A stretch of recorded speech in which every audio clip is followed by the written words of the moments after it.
not one bothered by the heat. Imagine them in the driver's seat. Checkered flag would be sweet. Crank it up. Oh, it's racing. Crank it up. Oh, it's racing. Crank it up. Oh, it's racing. Crank it up. Oh, it's racing. Welcome back here to P10 Race TV, ladies and gentlemen, as we're down here live at Daytona Road Course here at Daytona International Speedway down at Daytona Beach, Florida, where tonight we are joined here with Spartan Logistic Management's iRacing IROC Challenge Series as we headed down with the trucks here on the Road Course Challenge, presented in part by our good friends over at Spartan Logistics Management LLC. And our race winner by Loud Pedal Gaming. By the iRacers Lounge podcast, we talk all things iRacing in a casual setting. And by our good friends over at Evidence-Based Mommy, combining science and wellness for thriving families. Evidence-Based Mommy is where Samantha Radford combines science and wellness to help moms and their kids thrive. And tonight, we certainly will be thriving around here as we are presenting for the first time this season the Road Course Challenge of our drivers here tonight. And this track, honestly, was one of, if not maybe the toughest that these folks will face here on the series and on the circuit. If you thought the dirt racing last week, a couple weeks ago, it's extremely tough to manage, you have no idea when you go to our road course around here.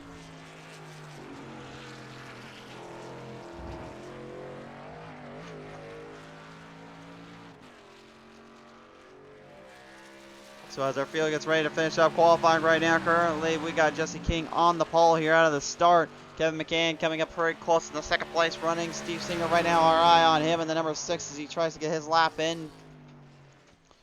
Currently rocking a 10th place spot here as he works his way through the bus stop, if you will. Or not the bus stop, excuse me, a little bit of that cornered end entry. A lot of what a rollable track would do. And time for him, moves him up into the 4th place position. That will give him a bit of an opportunity to try to strike while the iron is hot. So Steve Singer, the number 6, will move into 4th place here from qualifying as our rest of our field currently completed or not complete, or currently just weighing it out for the rest of this race here. Field is getting ready to go at it here. We've only got about 20 seconds left on the clock here before we get to the action here tonight. And I want to remind you folks at home tonight here we are presented and brought to you here at Daytona Road Course. This is not Daytona International Speedway like many of you are probably thinking at home. So if you're probably already wondering, wait a minute, why are we not running the big oval down there? Well, we're running the road course here tonight. A little bit something different here for you guys and fans at home. So hope you guys enjoy this one here as we get ready to go.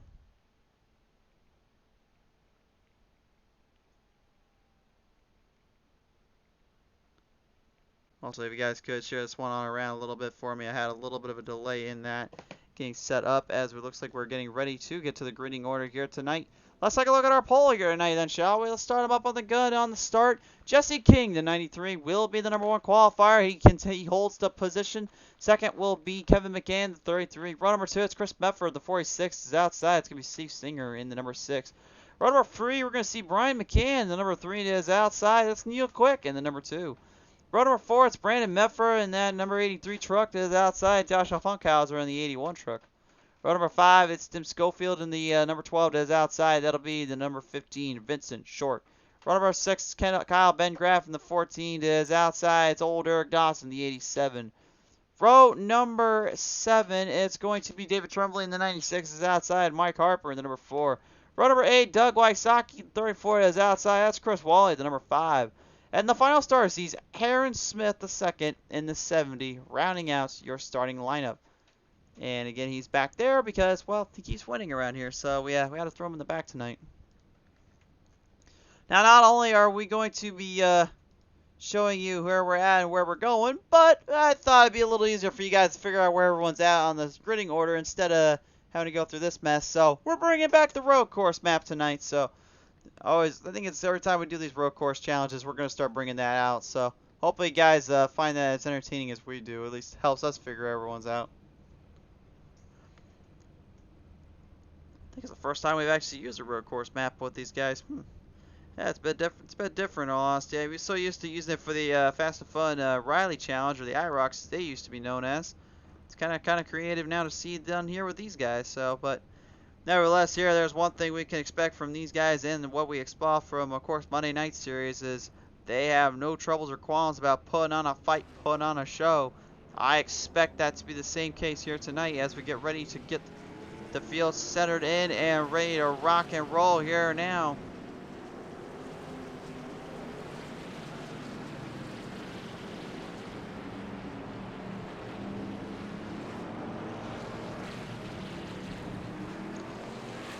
Our field of drivers will come across the strips and come across the stripes looking for the green flag to pop on out and get settled up into this one.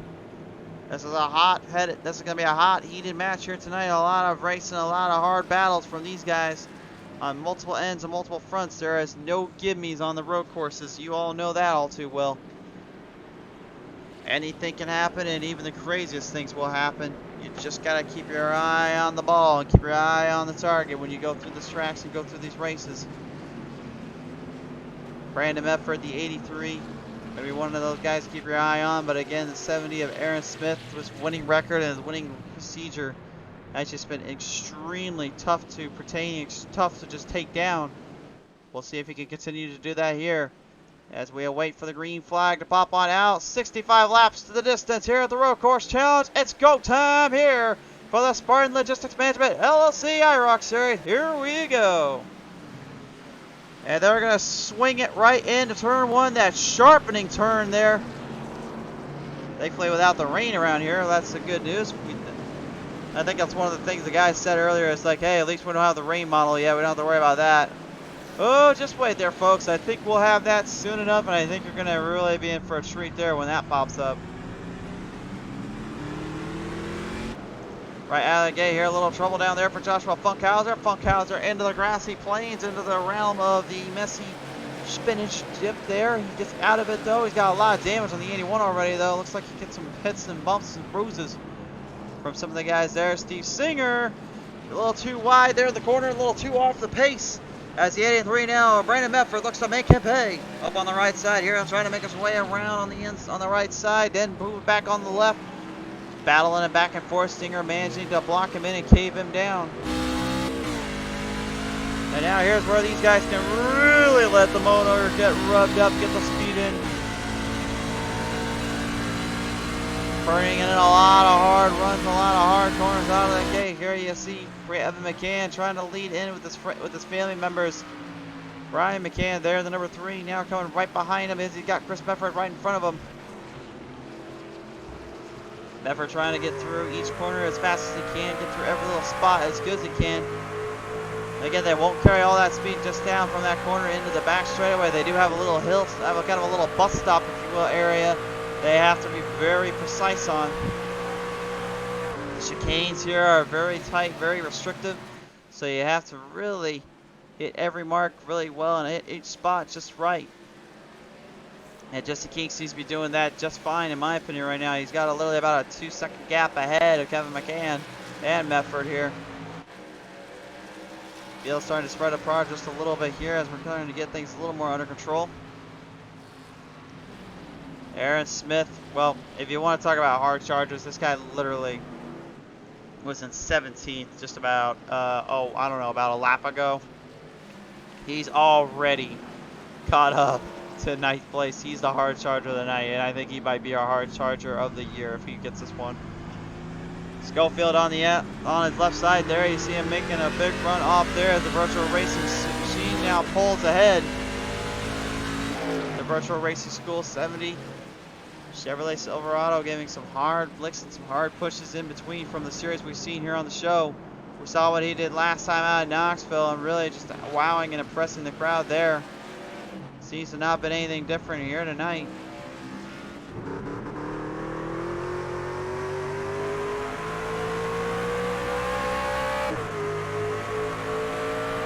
You can just see how big and really put into perspective just how large and facilitating that old Daytona International Speedway really is. They literally just got past the front straightaway from all the corners and corners they now had to go through. Now bring it through onto the straights.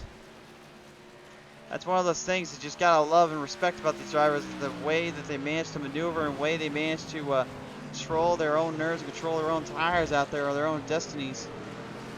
It certainly makes for quite the show and quite this perspective.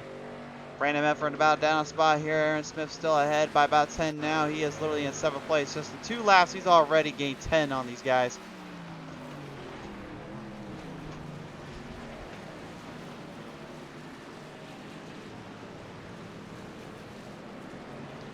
David McNeil coming on board here tonight. He's saying it seems like Aaron Smith seems pretty fast. Yeah, he does. Has a lot of speed going through those corners and a lot of run. And I think that's really what's helping him out the most here. Everybody else being a little more conservative, not as hard on their trucks. Again, a lot of that could be due to the fact that they're running a long stint length in the stage break. Remember, they get 3 stages, so they have to work with. And it seems like they're being very selective, very specific on how each corner they do and how each spot they run up on. Singer looking to try to take down McCann here as we go to the onboard camera here.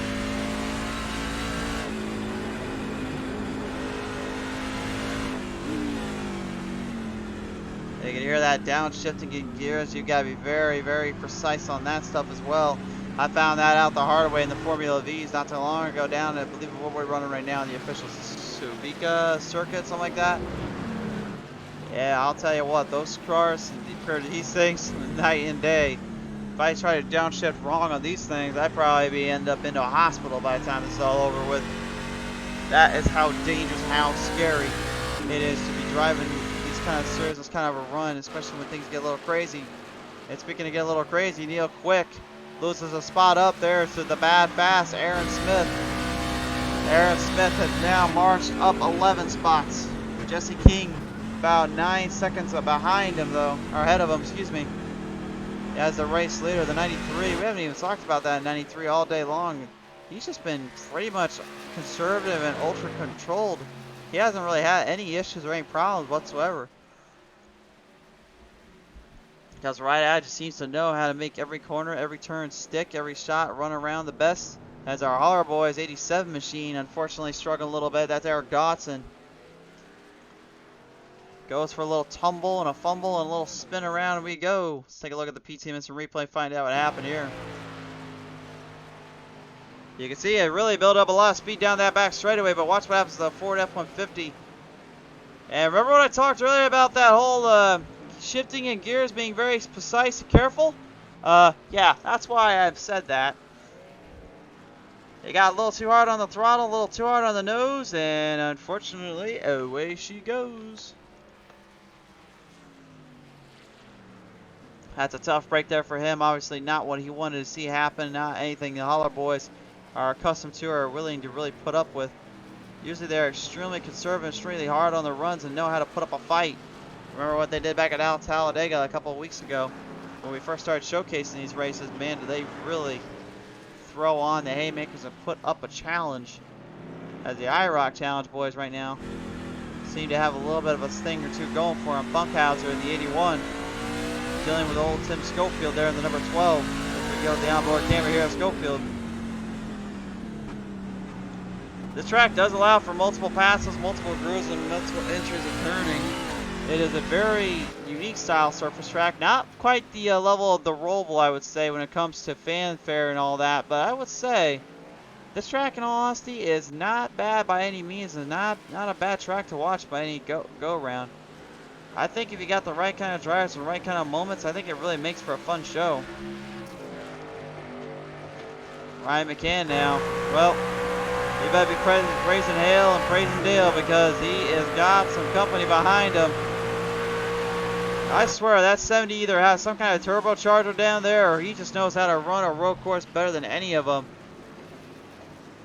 Well, I guess when you're running with the virtual sim racing school, that thing has got to be dialed in a little bit more than usual.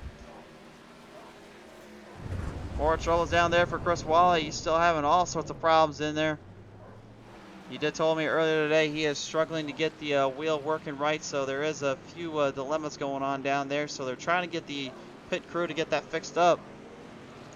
Smith getting a big opening there for Brian McCann, takes full advantage of it. Now tries to hunt down the rest of the field. Steve Singer and Chris Medford both starting in their positions equally here. Trying to hang in there, trying to hang tough. Oh, Neil Quick there at the corner there as well. Loses a little bit of turning. And loses a little bit of his time and ground there. He'll have to fall back a little bit there. A little tough break there for him as he went right around that corner. Just had nowhere to go. And I got a little sideways, a little loosey-goosey, and just had nowhere to get out of.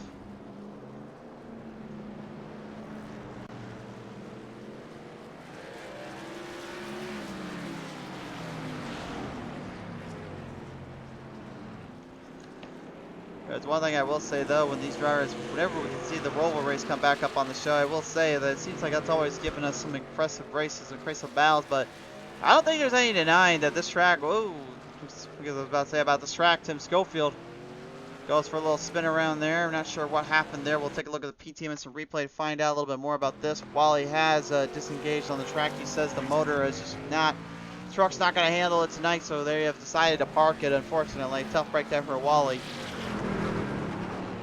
And you can see right here for the 12.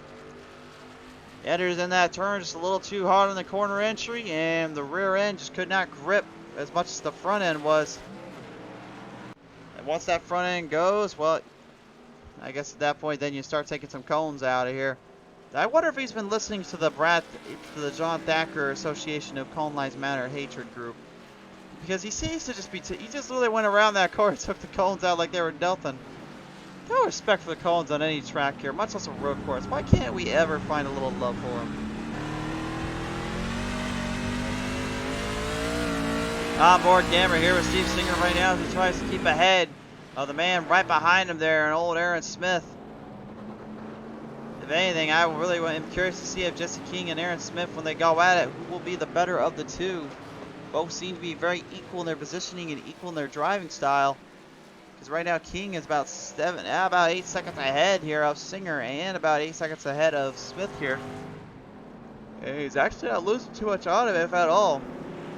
He's really been more under control, a little bit more conserving that car out there, or excuse me, the truck.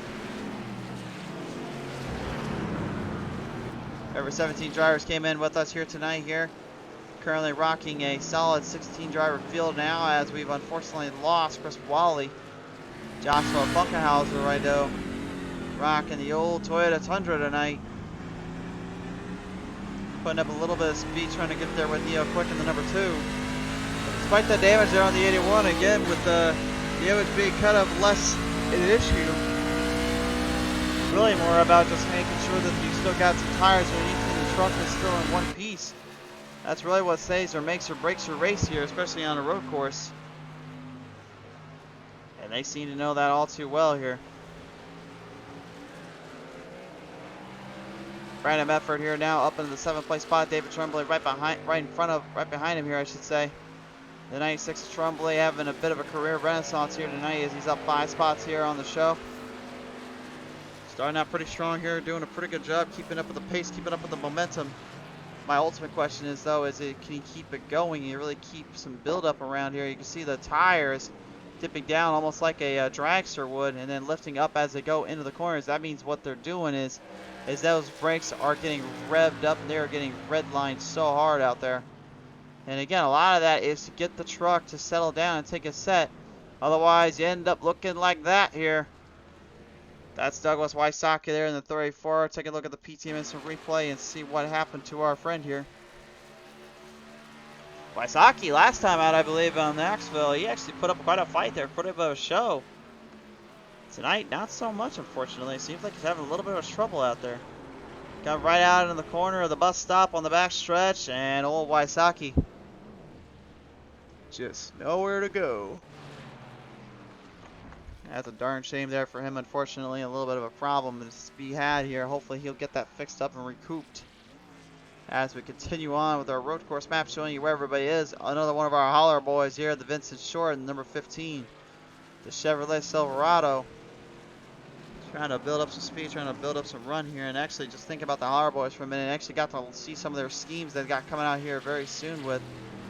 Gotta admit, to be honest with you, pretty sweet looking styles there and pretty sweet looking rides to say the least. Can't wait to see what they've got cooking up here for the next couple seasons to go. You may have noticed also as we were going around that turn, there was one little opening there that you saw. I believe we was on Vincent Short. Now that little opening to the right side, you saw it right beside him there. That is actually for the rallycross track that they run around here as well. So yes, Daytona isn't just for the big oval and it isn't just for the road course. They've actually got a little rally truck circuit they actually run around here. I've done it myself and raced on it. And to be honest, it is nothing too special, but it is certainly a little challenge that gets even the best of myself. And granted, I'm not a rallycross racer, but it is pretty fun to kind of run around in. Speaking of running around in here, it seems like Aaron Smith can't help but seeming to run around everybody and anyone tonight if he has this chance and opportunity to strike. Let's think about this for a minute. There's only been 8 laps in out of a 65 lap race. He started back in 17th. He moved up 12 spots in that time. Now again, I know these drivers are literally having like a 2-minute lap around the track, but you can't tell me he's not burning the heck out of those tires or just revving that thing up like it's nobody's business. He's got to be tearing up some equipment inside there. Steve Singer with a little bit of an interesting strategy here. Actually went up high, then wide, then around. Seemed like it actually worked out better in his favor there. David Tremblay still struggling to keep the truck on line there.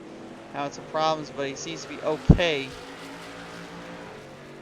And again, a guy we haven't really talked about this entire time. Well, Rivets, because he's been all alone out there. Really wasn't there to talk about. Jesse King, the 93, just bad, fast, blistering speeds and blistering corners.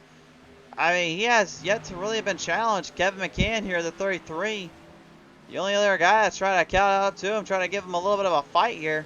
While the other 3 right behind him, pretty much been the only big saying at this point, the talking point here at the moment.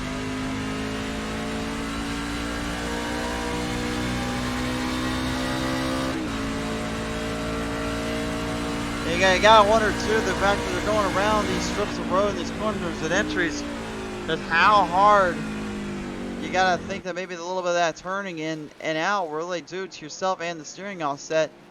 Again, once you do enough of this kind of road course racing, you really just kind of comes second nature on the muscle memory and how you hit the corners. But I would say probably the biggest issue that comes with running these kind of fenders and these kind of trucks, these cars in general, is the overarching plot of, well, what happens when you get collided into and connected with each other. Well, we've seen it before where you can definitely do a lot of bumping and rubbing on road courses, a la the Fast and Fun Rally Challenge when they went over to Texas Road Course and put up probably one of the best road course races ever witnessed.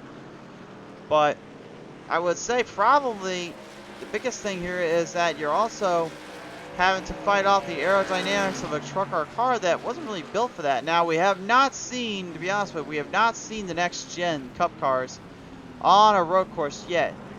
So we don't know if for sure that is actually going to be a big changing point, a changing regard for the road course racing aspect of it. I would presume, if anything, it's very similar to like what we saw down there between Chase Elliott and I believe it was Ryan Blaney on the closing laps here at the very, very start of the Daytona Speed Weeks. I think it was Ryan Blaney and Chase Elliott, wasn't it? Someone in the comment section, you can correct me if I'm wrong there. I really did not watch that race all that much. I'm sorry, but I just never really grew up wanting to go and watch Speed Weeks and then watch the Daytona Road Course. Sorry, but that's just me. Well, on board here with the Ford F-150, David Tremblay, the only other hard charger of the night. Believe it or not, he's the only other guy that's gone up a few positions. Everybody else has either gone down or they have been pretty much passed in by Aaron Smith. That's the only way to go around this kind of situation. There is no sugarcoating it at all, man. It's just they are trying to hang in there and trying to survive and do as they might. And with the damage there on Funkhauser, you gotta believe a little bit of that scraped and bruised up machinery isn't helping his cause any, because David Tremblay is still catching up with him.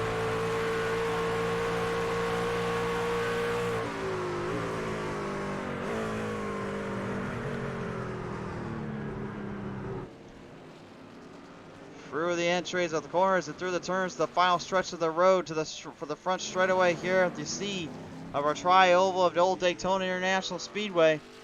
Track did get repaid back in 2011, and I believe that was also when we created the road course section of the spot. And I think it was only about 2 years ago, NASCAR actually even brought this track even to life on the idea of even running it. Since then, it's been kind of a track that been kind of divisive for some drivers. To me, I personally think it's not a bad track by any means. I think it's enjoyable. I think it makes for a good race circuit and race course. But as for the racing aspect of it, I feel like it has been yet to be tested. I think these guys are really testing that here tonight and showing you what they are capable of.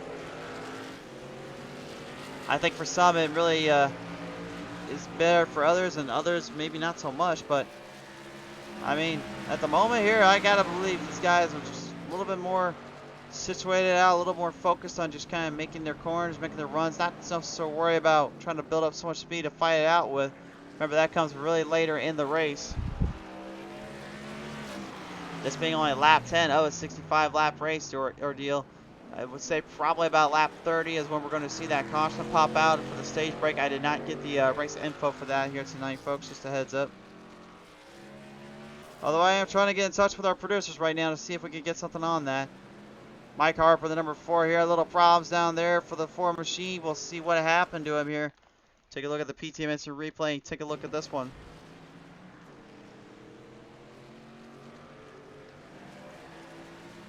See if we can figure out what happened to the 4 Silverado Chevrolet. Goes into the turn. And I think he just overdrives it coming off exit. Yep. Wheel spin around and sends him out and about. Thankfully not to the shadow realm, but just to a different dimension. It's the world of smoke and mirrors, if you will. Get it? Alright, I'll stop. The Holler Boys, Vincent number 15 to Vincent Short, currently down 3 spots. He's in 13th at the moment. Trying to catch up there to Kyle Penn, grab about 10 seconds ahead of him. And I think that's one thing really we're expecting right now is not a lot of battles and changes here. But again, as I say that, it seems like we forgot about the old 70 of Aaron Smith kind of sneaking his way across the strips and across the roads. This guy, I swear, just does not know when to stop putting the pedal to the metal, putting the pedal to the floorboards. It's like he just owns every track, or he figures out a way to run every track like he owns the place. I can't lower life me figure it out. I'll admit I've had my fair share of with dirt roads that I know how to run, and honestly, Road America is still probably my all-time favorite road course to race, up there with the Charlotte Roval. I don't know what it is about Road America, but maybe it's just my days in NASCAR Heat 4, where I just kind of came alive on that track, actually getting a couple wins in and a big, actually almost setting the top 10 in the world record point. Oh, and speaking of a little bit of world record points, Chris Medford got a little bit of a tag and a bump there from one of the virtual sim racing school boys there in Aaron Smith. Smith gave him the old love tap coming off that bus stop there, and it seemed like both of them were going to get a slight bit loose, but no, they managed to bring it back in and reel them back down and around. Could have been a bit of a rough situation there, but no, they were able to keep it cool and keep it clear. Aaron Smith straight into pit road all of a sudden. Interesting strategy on the pit strategy here. We'll see if that plays out. While they head into pit road now, let's go ahead and talk about our onboard camera here with Jesse King. We're going to go a full lap around Daytona International Speedway on the road course setting. I want you guys to just see the twists and turns and the moves that these drivers have to make to get around this place. Now again, this is our race leader right now, Jesse King. As you see him continuously moving and stabilizing the track in. There's a lot of twists and turns. I would say a little bit of speed sections and a little more off-throttle sections. Not a lot of areas to make mistakes though, but there is thankfully the old cone markers, as I refer to them as, basically the brake markers where you can figure out where you're supposed to brake at.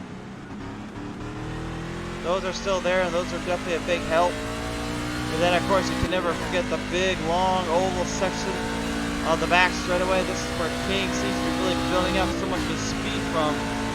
Really building up a lot of time and ground on.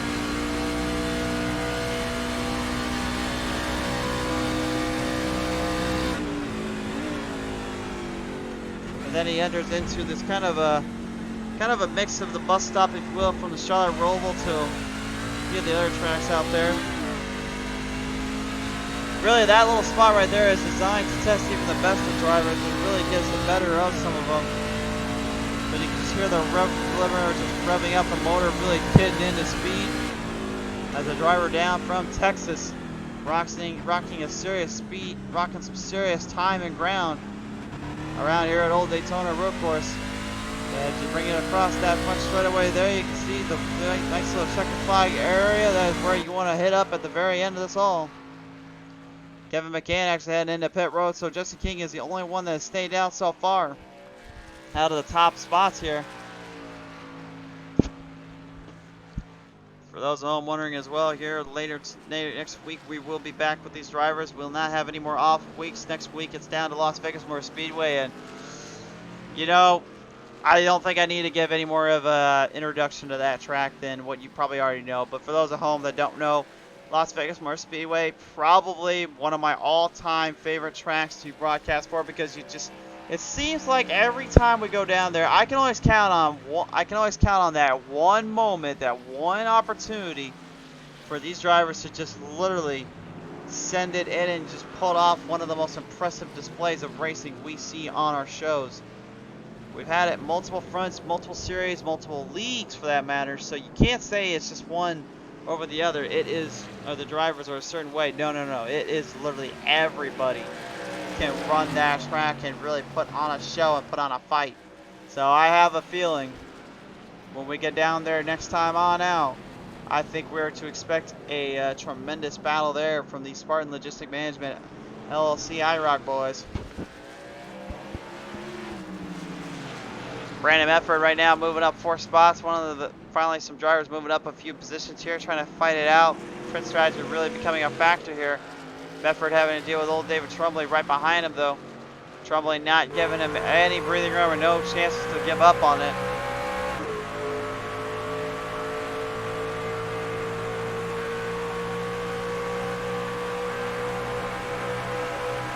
Brandon and Chris Medford in the top 3 at the moment. Chris, family member to Brandon. Brandon, pretty much kind of the lower end of the spectrum. We haven't seen him really in that high spot as much as Chris Medford may have been. And I think in his mind, he's out to prove that it's a different change, and he's really starting to get better every time by. David Trumbley, though, I gotta admit right now, very impressed with his work. Extremely conservative and well-rounded around the track and well into position, as now Jesse King and Chris Medford both have entered into pit road. And it looks like Brandon and David are going to end up, Brandon's going to end up going into pit road. Looks like Trumbley, David that is going to stay on out. Aaron Smith will do much the same.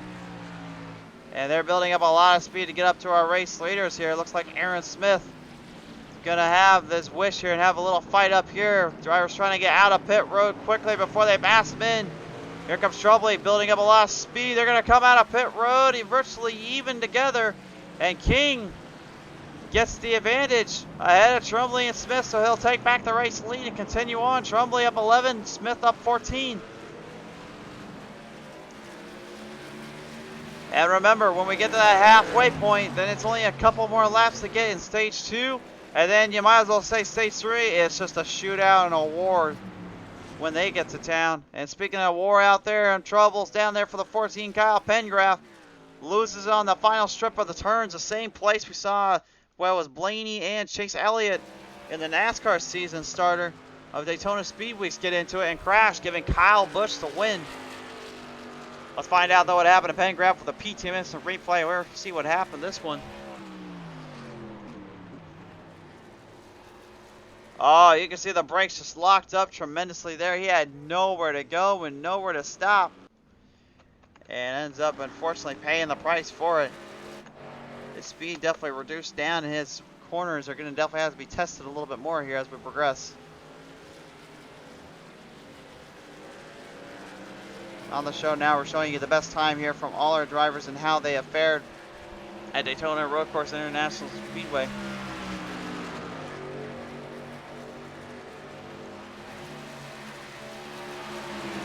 Trumbley falling back 2 spots here. As you see there, Kevin McCann there in the 33. Not to be confused with Brian, who usually rocks that the old red machine, the old big red as I like to now refer to it as, number 3. Trumbley heading into pit road, so he'll have to get that figured out here. There's the old 3, and then one of our season champions. one of the star lineups, the star drivers going into the season. I got told before I ever came onto the show here, kind of call these guys' actions, that the McCann brothers and them were one of, if not the toughest to beat on a track and trying to beat out on any circuit. I asked why, and they said point blank, they just seem to figure out how to run with the best of them quicker than anyone else. It's like they just have a roadmap around this place and know a way to get around the corners more than anyone else can.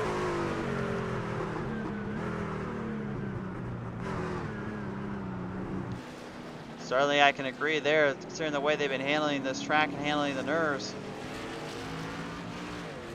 Aaron Smith right now starting to get a little bit of speed there on Jesse King. And remember, King went into pit road a little later on than Smith did. So either King right now is backing his corners up just a little bit, trying to let Smith get him a little bit of a position there too. Or King maybe actually is falling off a little bit more than I think he realizes. Bottom line though, right now it is pretty much set in point, set in stone. These drivers will not give an inch to one another.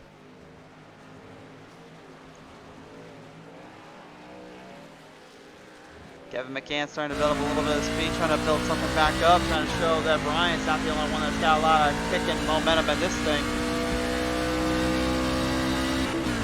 Big crowd on hand here tonight on the show as well as around us. I appreciate everybody tuning on in, having a good time with us here as we continue to rock these shows and rock these broadcasting.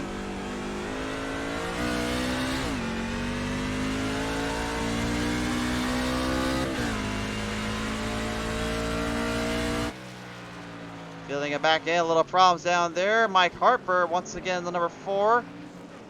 Kind of coming to a dead heap stop, kind of a dead slow down here. Let's take a look at the PT Instant Replay, and I think this one really will show you just how tough every corner is. It's, even turn 1 can give you a bit of a headache and a bit of a fit. Watch this, this drives in hard.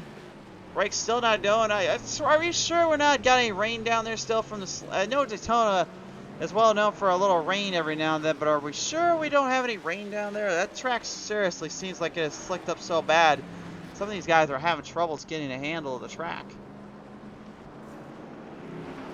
I still cannot wait when we do incorporate rain into the show, man. It's going to be nuts.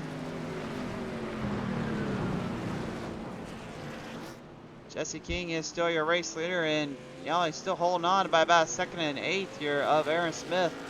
Smith, I gotta wonder if he's trying to build up a little bit of that draft line, trying to help his cause to get back up there with King. But so far, King seems to be getting the better of him and the field. I'll be interested to see if he can last out the entire time, especially when we get to that final stage where, like I said earlier, it's just a shootout. It's just whoever wants to make the run quicker, make the run faster. You just gotta sit back, relax, and give her. Oh, wait a minute. Sit back, relax, and get... What am I talking about? We're running a road course, for crying out loud. There is no such thing as sit back and relax. It's you keep moving, you keep building speed up, and you fight to the end of your days. That's how you do it around here, my friends.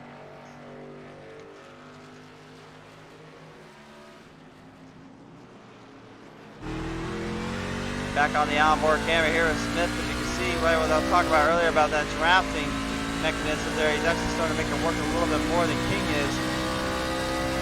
That's the one thing I do gotta respect about cornering and road course racing is that kind of momentum, that kind of build up is judged and based on the idea that you also need to have a little bit of speed to build up into those corners. And remember, these less aerodynamic trucks and vehicles and cars, they don't have necessarily that way of doing it, so they really defy on the corner entries and the drafted times.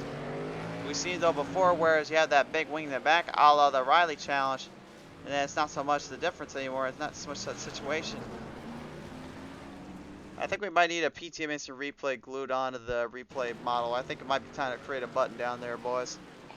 Producers, help me out around here. What do we got here? Mike Harper here once more.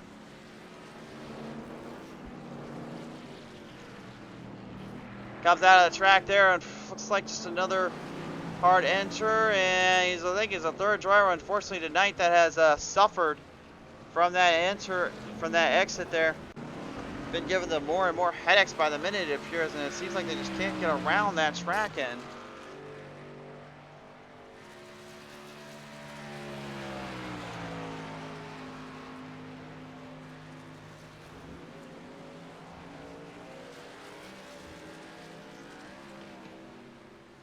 So nearly about halfway done with this one so far. It's just been McCann, King, and Smith that have been pretty much the top guys all day long.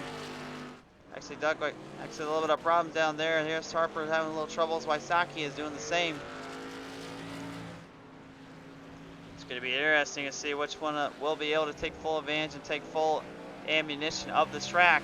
As Brian McCann tries to lead him down, trying to get the troops back in charge to the top 5. Can any of these drivers take down the likes of Jesse King or Aaron Smith? Well, ladies and gentlemen, when we come back, we're going to find out that and then some more here on the show.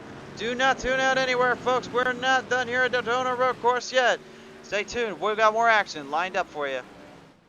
Tonight's race has been brought to you in part by our good friends over at Spartan Logistics Management, LLC.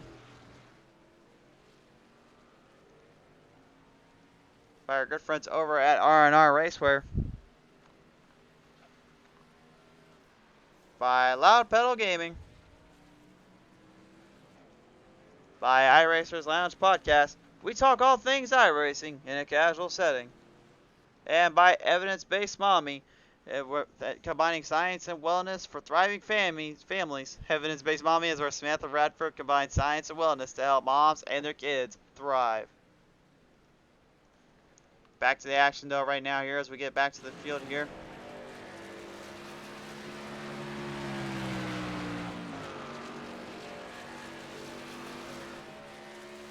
Something we haven't also talked about here, and we'll bring up in just a moment here, is actually our points race going into tonight. Remember, the only a top 15 make it onward to the next season. Remember, there are stakes at place. It's not just playoffs they're figuring out and trying to fight it off with. They're also having to fight around the overwhelming situation and feeling of drivers trying to take them down, trying to knock them off a few legs.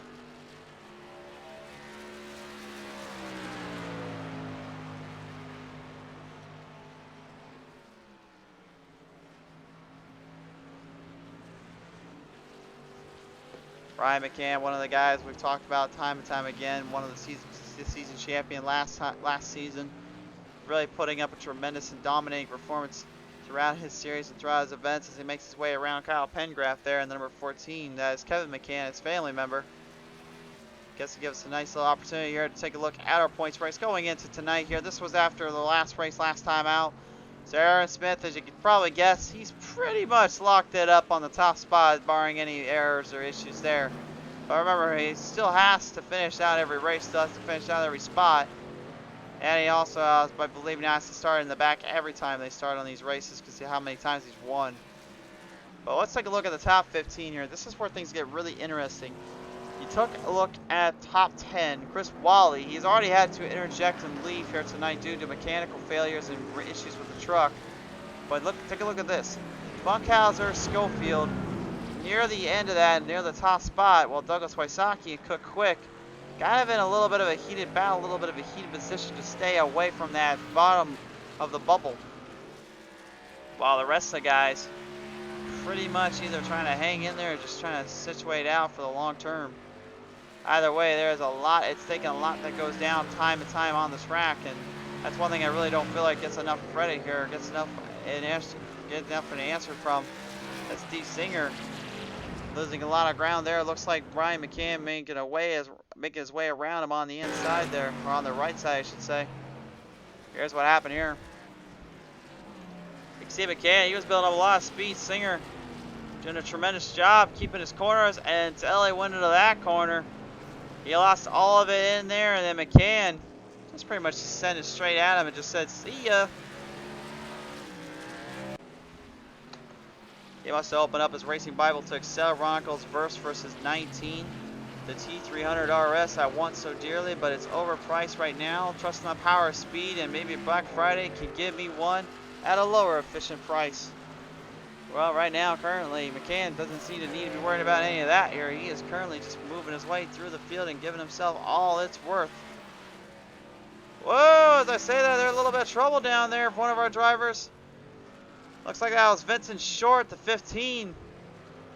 Kind of spiraled out of control there. Had a little bit of a circumstance pop up there. Let's take a look at the PTMS replay here. Just gives you guys just an idea how tough this is. Again, these guys are just fighting each corner, fighting every turn, and they're trying to make sure they don't overdo or underdo their braking habits. Even the Holler boys struggling a bit there to keep that out of that trouble zone. And the Holler boys can certainly run and race with the best of them. So I'm very surprised they are struggling as bad as they are tonight.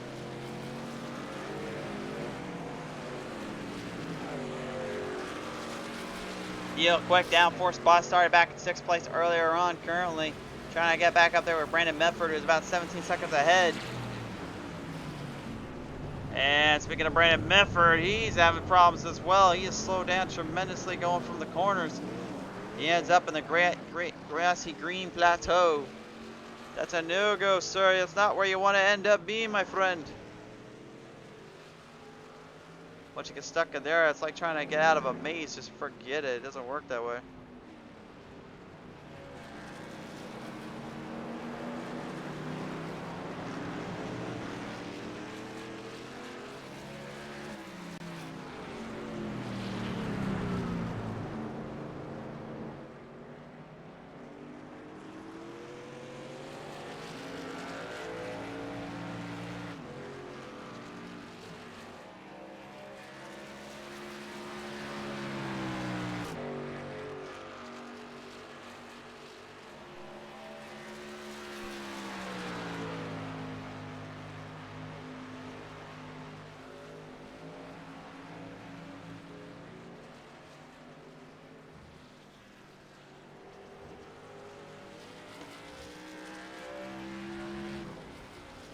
Kevin McCann there, the 33 Chevrolet Silverado, still right about 9 seconds behind there of Aaron Smith. Smith trying to complete his dominance of world domination and complete this circuit in the best he can.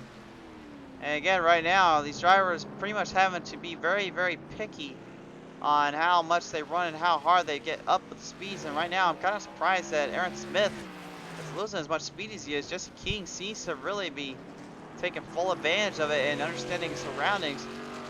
But again, you know, it just makes you wonder, when we get to that last half, is this just strategy for Smith to basically run it as hard as he did earlier and figure out what he can and can't do, because he knows King's fast. There's no doubt about that. I mean, Jesse King right now, one of the fastest guys we have on our circuit right here tonight. And matter of fact, if I'm looking at the times wise, he is the driver that set the fastest time here tonight. The second to him was nearly by about 2/10 of a second. It was Aaron Smith. Kyle Pengraf having a little bit of trouble down there. He's coming off the crash. He kind of got fired back away. No replay on that one though, so we'll leave that one be.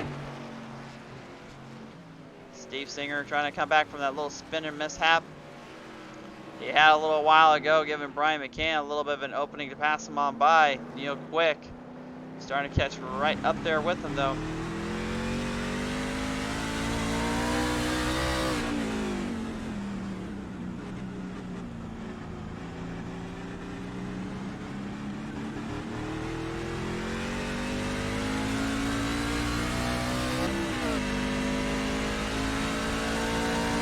The night skies of the night lights starting to fade away. The track's starting to dimmer down a little bit here or there.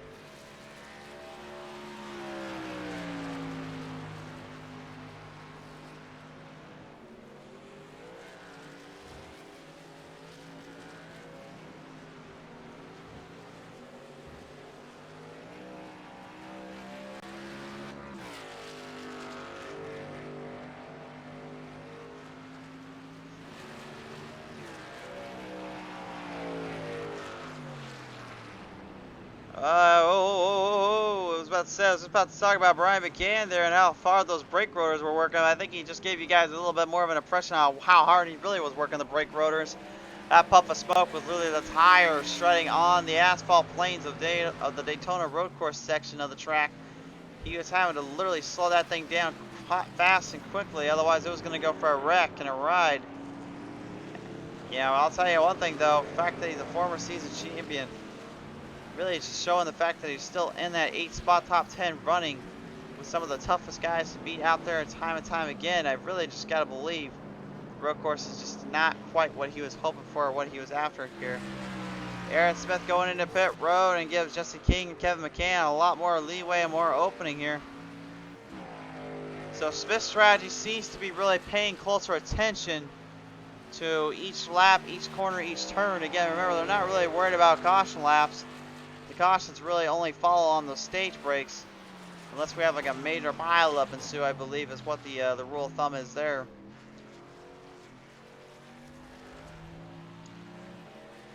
Again, this is the very first road course challenge we have seen these drivers present all season long. And I gotta admit, I think it's also only the second time I've ever seen Daytona road course actually put in action. We've seen Texas road course, we've seen the Auto Club Speedway road course, and we have even seen Kentucky, and I believe we got a glimpse of, no, we didn't get a glimpse of Kansas. We got Kentucky in though.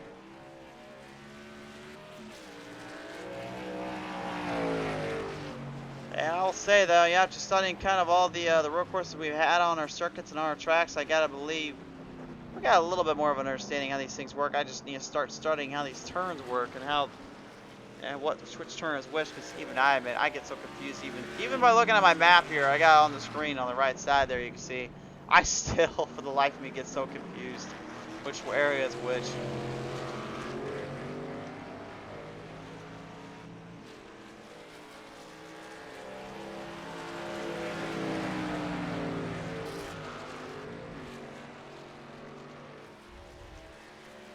Field works their way in, laps winding down. Jesse King gotta be, I believe, pleased with his work and pleased with his positioning and run he has had here tonight.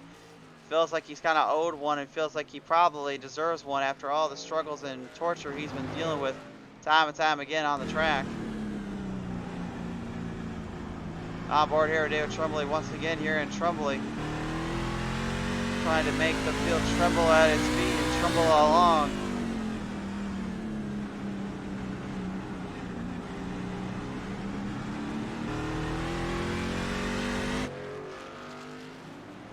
Building up a lot of speed. Speaking of building up a lot of speed, looks like we're going to have a little reunion on this end here in the McCann family. Kevin and Brian. Oh, look out down there. Whoa. Brian McCann losing it completely in the turn and almost to the back, to the front stretch, to the back stretch end. Steve Singer actually managing to get around him there, but only by a slight little bobble and bump did he even get that thing straightened out as quickly as he did. Take a look at what happened here to McCann, boys. Man, they was running quickly and running hard there, but I don't think that's what Brian meant to do. At least not to Kevin, anyway.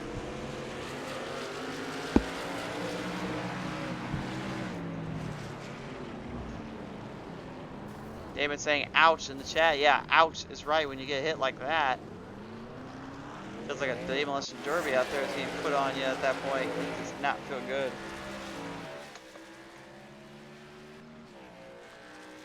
Back on full display right now, Joshua Funkhauser. He is currently up 2 spots here, the 81 Toyota Tundra. One of our only 2 Tundras out there this season, Chris Mefford being in the other one. Yeah, I gotta say right now, the Tundra's very impressive here. The fact that they're still up in the top 5, top 10 section.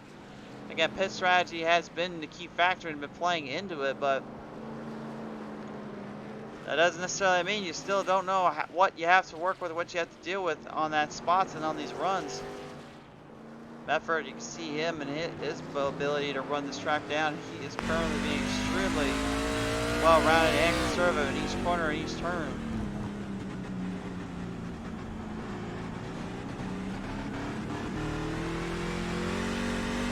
Now that's kind of an interesting little setup there. You saw him actually how tighter he was compared to like Jesse King or Smith. Remember, on these kind of open areas, open embankments, there's plenty of ways to make different moves and different kind of runs off. But I gotta be honest, it's pretty impressive that they were able to run down as far as they did versus how you saw just a minute ago with what you saw there from Chris Mefford, excuse me. Puff of smoke and puff of tracks around the track here. You see Kyle Pengraff Kicking up some dirt, kicking up some grassy plains.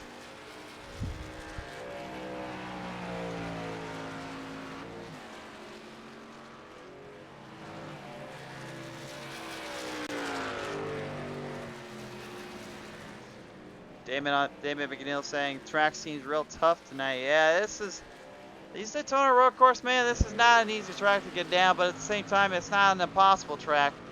It's just a very diverse track, is the way I like to refer to it as. It's a fun track to watch, but it's a very unique embankment, definitely a little more turning kind of course series of tracks.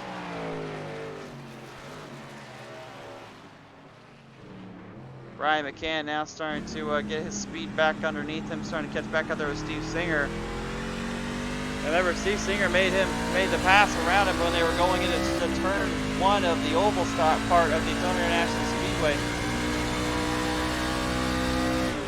That little edge down there you see on the very far straight, they have to literally go through this entire little embankment, little edged out turns course to even get over there to it.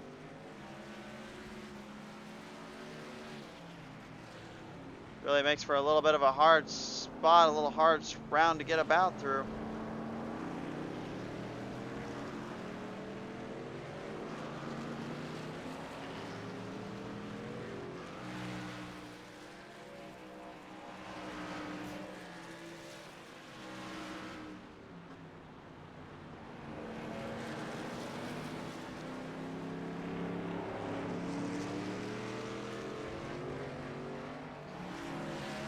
So I gotta ask real quick with you guys in the chat here tonight, how you doing down there? And if you're still tuning on in with us here, hope you guys are doing all right. Always love hearing y'all pop on board, popping on the show.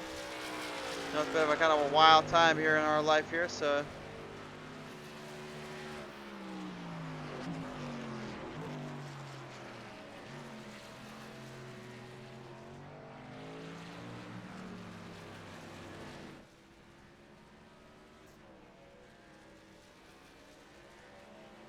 Guys could as well. We're gonna go ahead and put the little stream link here in our chat here tonight. Give you guys a little incentive to head on over to our PTM Racing TV store. Got some merchandise over there, and make sure you do double check over your merchandise line of products, because we do have quite a bit there, so some get kind of confused on which one's which. If anything, I'd pick up some PTM Racing TV shirts if you can. There, you can also support the Pedal to the Metal Racing League page, if you will. Those guys down there. As well as the Piles Rap circuit. She's been making up so many schemes and helping us out here on with the PTM TV circuit, so thought it was only fitting to give her a little bit of a shout out, so we added her in there. Hope you guys enjoyed the designs and all that, and I've been told there will be more coming your way in time, so be prepared for that when that comes by.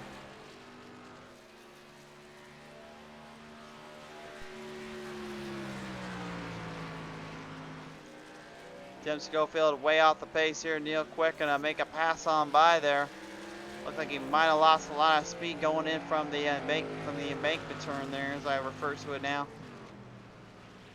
I know that's not what it actually is called, but to me it's almost kind of like an embankment between other worlds, other separated dimensions of the turn.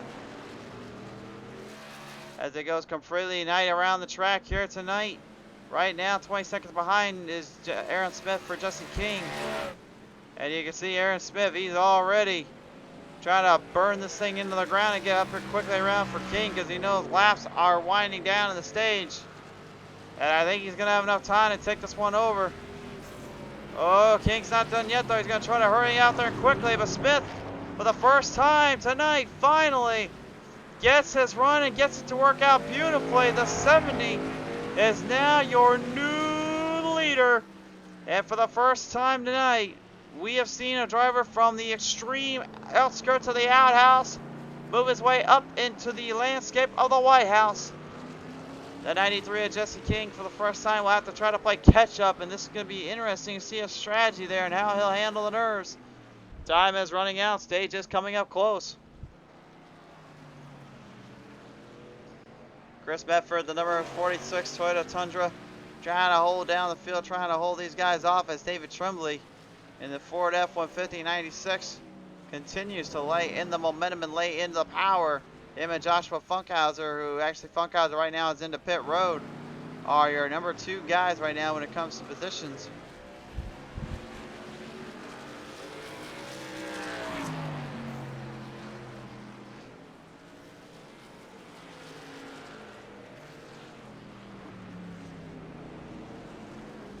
There's something though I gotta ask you though at home, folks. I know it seems like kind of a trick question, but I gotta ask you at home. When it comes to the racing and all that we've seen on the show, what do you guys do prefer more? Do you prefer if you were going on Daytona for the road course, or would you prefer Daytona on the normal oval? I know most will say the oval, but just hear me out again. If you got the right cars and you got the right speeds, and obviously, of course, you got some good drivers to pop them on by, I mean, why would you not want to have a little bit of a fun little battle between these drivers and between everybody else?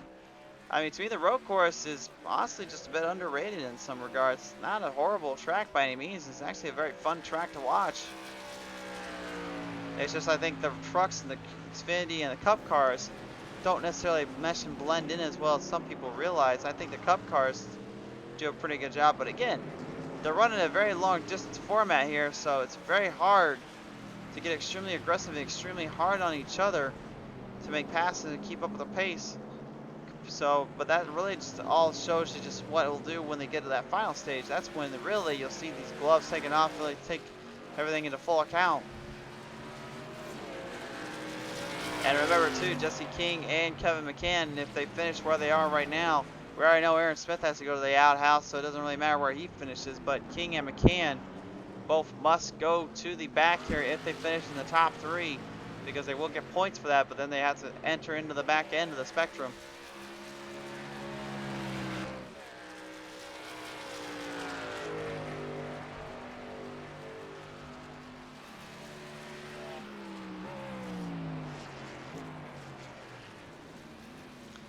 Funkhauser cutting across to the strips there. That will give him a penalty there.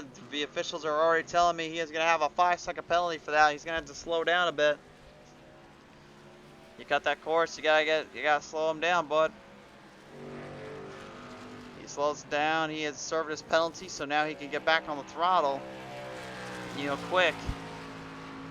Trying to be quick and keep up with the speeds here.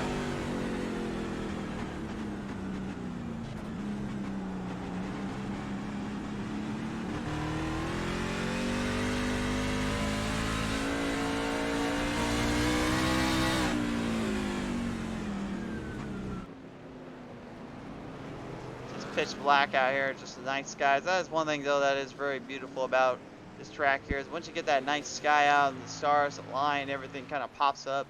It just, there's something natural and beautiful about this place. It's just a really awesome looking track and a very unique displayed area and world we live in. It just gives you a magnitude of scope of where we started here on our racing and all that. I mean, honestly though, road course racing is definitely nothing new to Daytona, because honestly, if you remember back in the very beginning of NASCAR, that's where it was built at.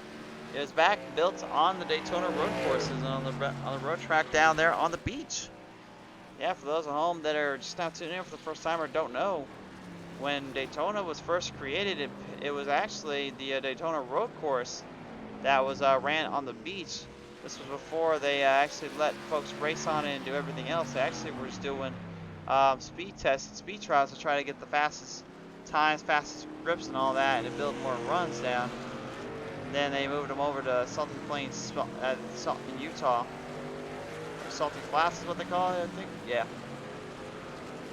That's where now the fast speeds and fast straight in run drag racers might test their will to get the fastest speeds on 2 wheels, 4 wheels, 6 wheels, even 8 wheels.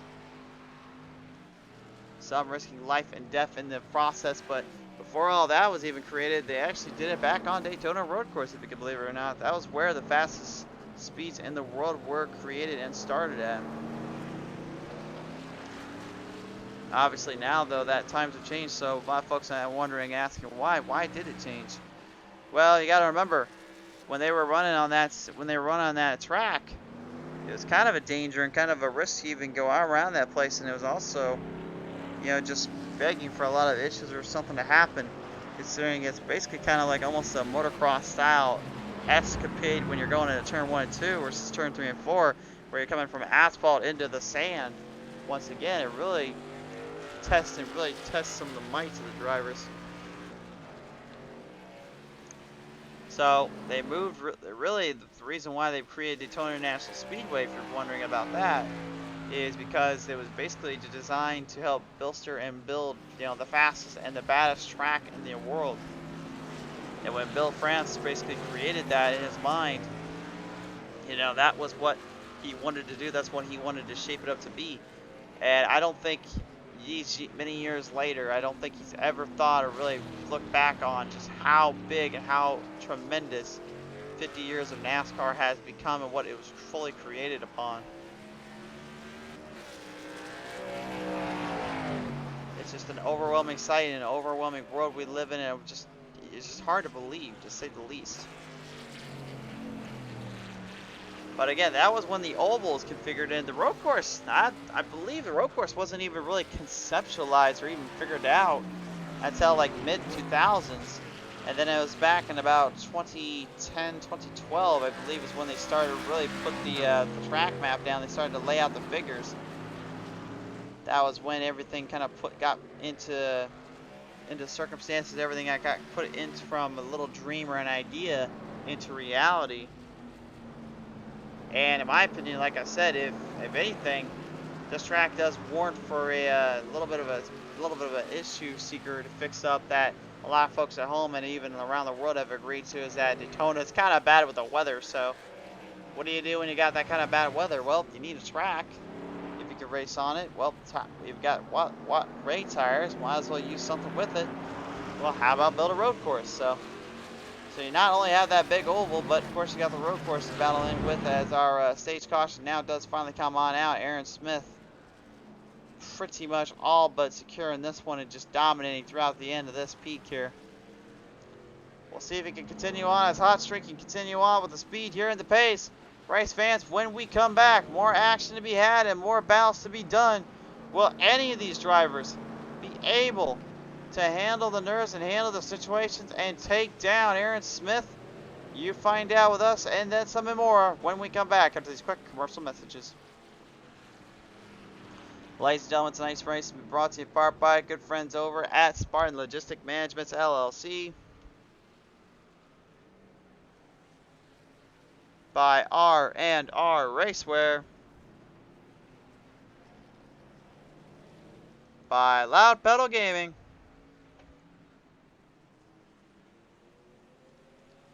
by iRacers Lounge Podcast. We talk about all things iRacing in a casual setting. And by Evidence-Based Mommy, combining science and wellness for thriving families. Evidence-Based Mommy is where Samantha Bradford combines science and wellness to help moms and their kids thrive. Alright. So our field, coming down off the stage break there, getting kind of settled back down in position here as we bring our trap map back up. You see how far some of these guys are from one another just from the cautions there. That just shows you how fast some of these guys were and how smart some of them were on the pit strategy here tonight. Really just goes to show which one can really play out the better of the two, and which one will be smarter than the other. And again, folks, this is only the first part of the race. We still got 2 more parts to go of this one. And I can tell you right now that if there's one thing we've expected from these drivers, is that last stage, well, let's just say it generally warrants for some pretty heavy racing, some heavy battles in between.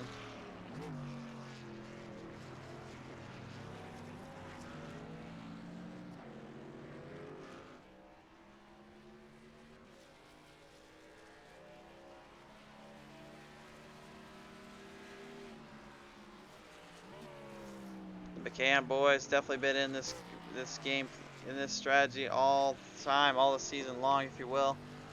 But again, now that these drivers are kind of put on equal footing, if you will, with a road course, I kind of questioned and thought about a lot earlier on, would they be able to handle the nerves and be able to handle the situations when they pop up?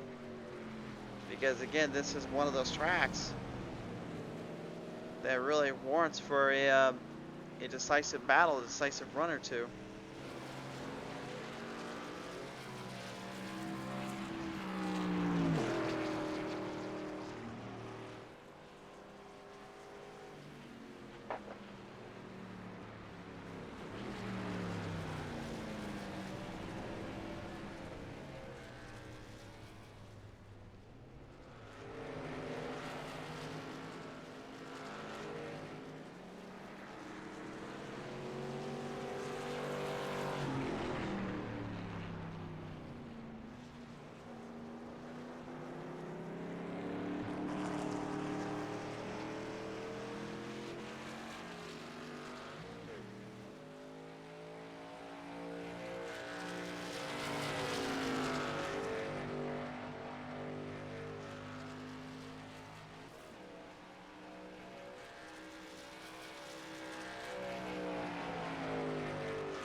So as the field gets all settled back down, Jesse King, Aaron Smith, Kevin McCann both opting into pit road. Chris Medford looks like he's still trying to get his last back, if you will, trying to get that back into the run here.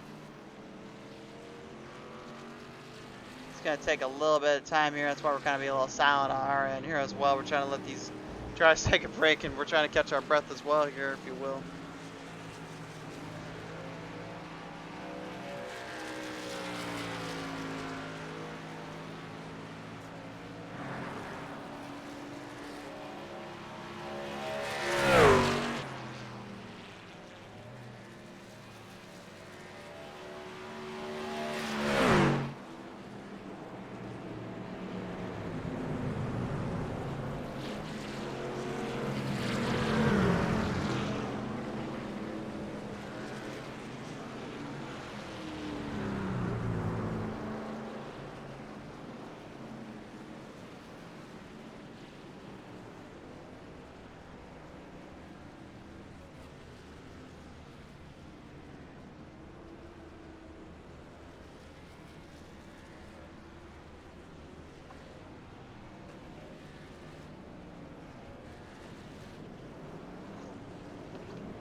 So King, looks like on our restart here, looks like we're going to have a little bit of a lead change here in position. Looks like Jesse King, Aaron Smith, and Kevin McCann will be the ones to watch out for. Looks like Aaron Smith catching back up there, as well as Kevin McCann here. Chris Medford, I believe, is supposed to be in the race leader spot, though.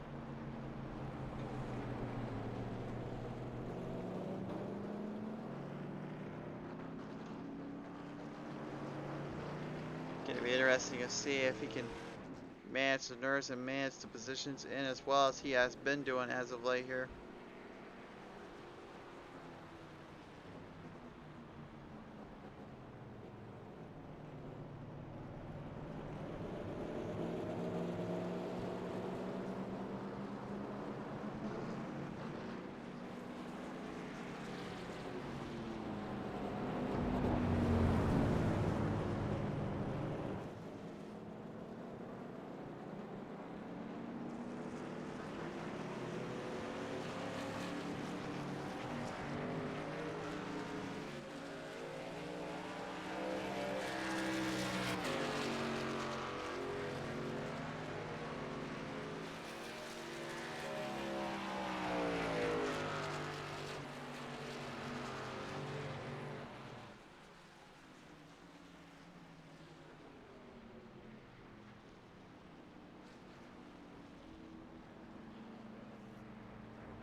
Something to remind you guys at home as well here tonight, race fans. We will be watching very closely here. We'll be watching here not only on our Facebook, but also you may want to check our luck at our YouTube.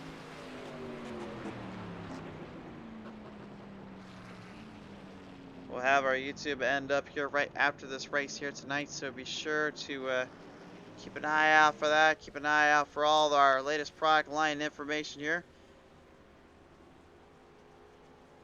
Got a big day coming up tomorrow. Not only we'll have one big race coming up there, of course, which will be with the Fast and Fun Green Mountain Grill Series. They'll tune on in and have their little battle race here, if you will, down at Dover International Speedway. You'll check that out tomorrow night. And after that, actually, I'll be heading out for the night that night, so nothing to worry about. I believe we have a broadcast race on Saturday. We're still trying to get in touch with the folks there, make sure we are confirmed. But I cannot say anything confirming there yet, so I will not try to disregard you guys' time there. We'll make sure we are for sure going to get the broadcasts in before we even do anything, as our rule of thumb and our biggest picture here to all this.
Truck slowing down a little bit here. Everybody kind of getting all controlled up, a little bit more focused in.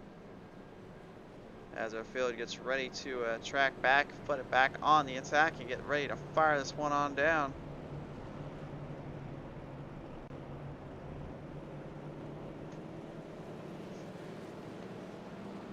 See the pace light still on the pace car there. Everyone just trying to get the truck, trying to get everybody back into where their positions and where they're supposed to be. So a lot of drivers still catching back up or trying to get the damage kicked out of the trucks there.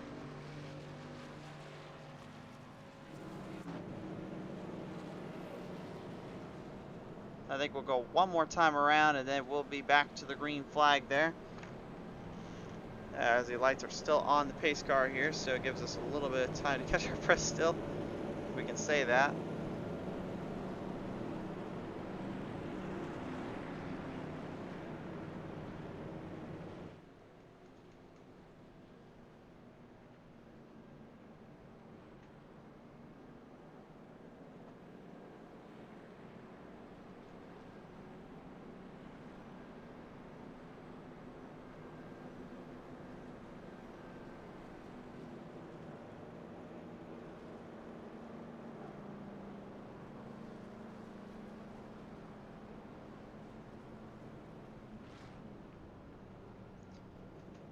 Looks like Ryan McCann going to go into a little bit of a later pit stop there, and you see the pace lights now popping up on the car there. That means it's time to get ready to get the trucks back into position and back in for the run. The Porsche turn the lights off, so going to be interesting to see how well they manage endurance from here and how they'll handle the rest of the track from there on by.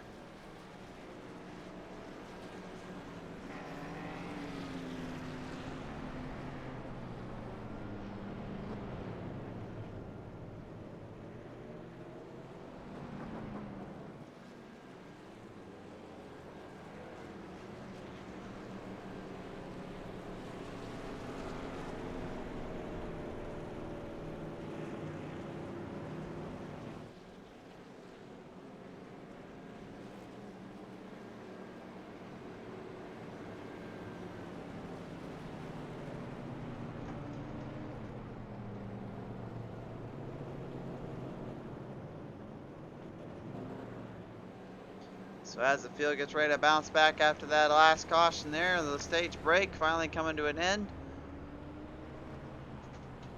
The time has come and time has risen for these drivers.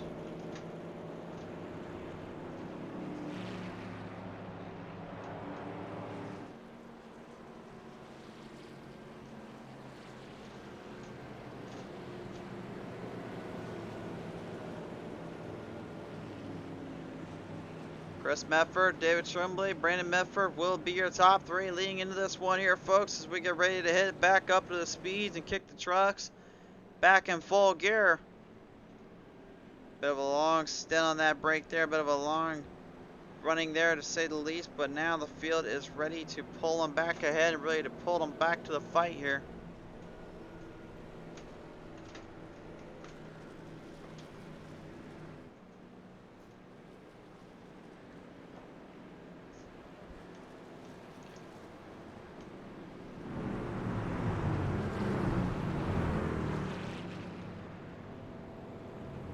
Back jam full of trucks here looking to build some speed back in. Don't worry, we saved a few cameras in here between. We weren't going to show all the cameras right out of the gate. We had to have a few left over just in case we needed them for later. So just giving you guys an idea of what we'll be showing here in the next half here.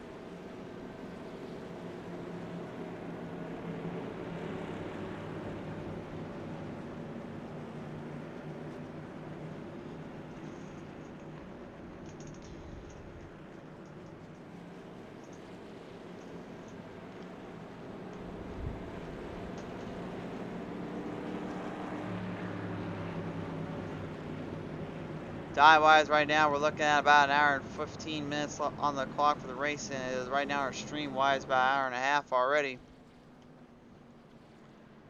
Kind of crazy to believe we have this race has gone as long as it has, but 65 laps of the road course is no joke.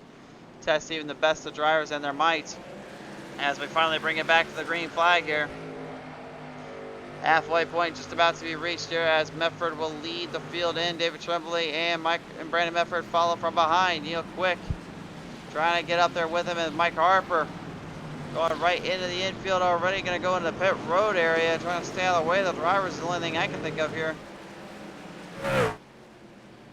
Marching their way around. Here comes Tremblay there on the rough side here, looking for an opening. Pass him on by. Couldn't quite get it going there. Couldn't quite get the opportunity to strike there when he needed to. Aaron Smith trying to get ahead quickly before Jesse King can find a way around him here. It's give and take and high risk, high reward. Just in a different kind of format here, if you will.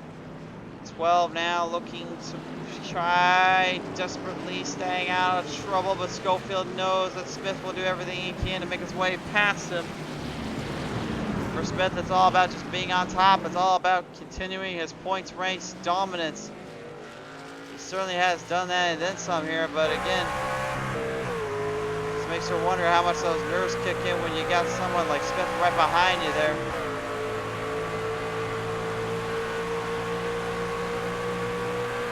Looking past him on by. Oh!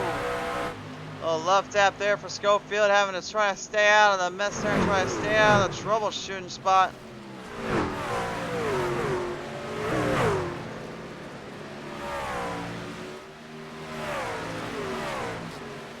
Up ahead now you see Funkhauser going straight to the left side or inside line, if you will. That would be your normal terminology for these oval tracks. He makes his way around Neil Quick, the number 2. Neil couldn't quite keep him up in pace and up in position, and Funkhauser now is starting to make the charge ahead. 4th place now, and for his sights as he is currently up 4. Started back in 8th here at the moment. David Tremblay and Brandon Medford. Both drivers know how to get the job done as well. And think about this right now for a second here, folks. You got all 3 series up in the top 3, just in different spots. Medford in the Tundra, Tremblay in the Ford, and Medford in the, at least Brandon in Wise in the Chevrolet. But Detroit having some problems down there. Once more, that, my man, those Holler boys just, they can't catch a break tonight. Another heartbreaking little problem there for Vincent Short. Vincent just gotta be infuriated right now, not too thrilled about this one. Knowing he definitely could have got the job done on that oval, but he could have got the, I think he could have really done some damage there on the road course as well. Just did not turn out that way here tonight.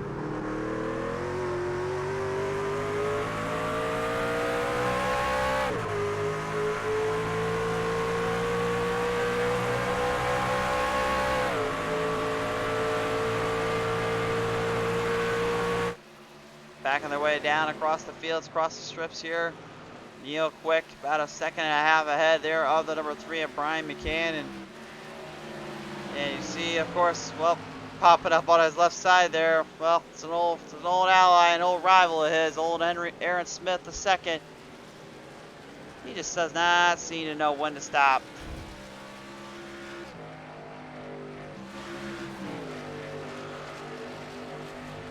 Incredible driving and incredible battling and position for everything he does and everything he's been doing.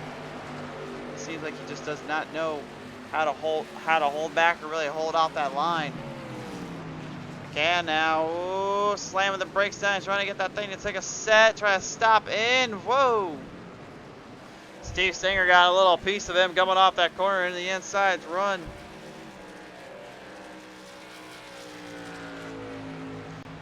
But nevertheless, everything working out just fine. Nothing too serious or major there.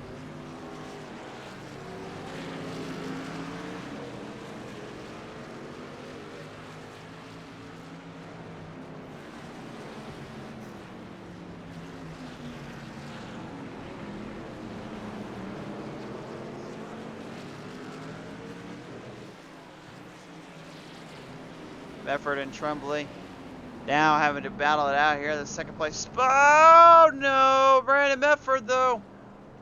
Well, I was gonna say I was gonna battle out the second place spot, but Brandon, I think, forgot that he had to turn a little to the right once in a while. Yeah, he just literally got sent around in a bad form there. The tough break to say the least. Neil Quick and Aaron Smith still at each other's game plan, at each other's door. Neither driver giving an inch here.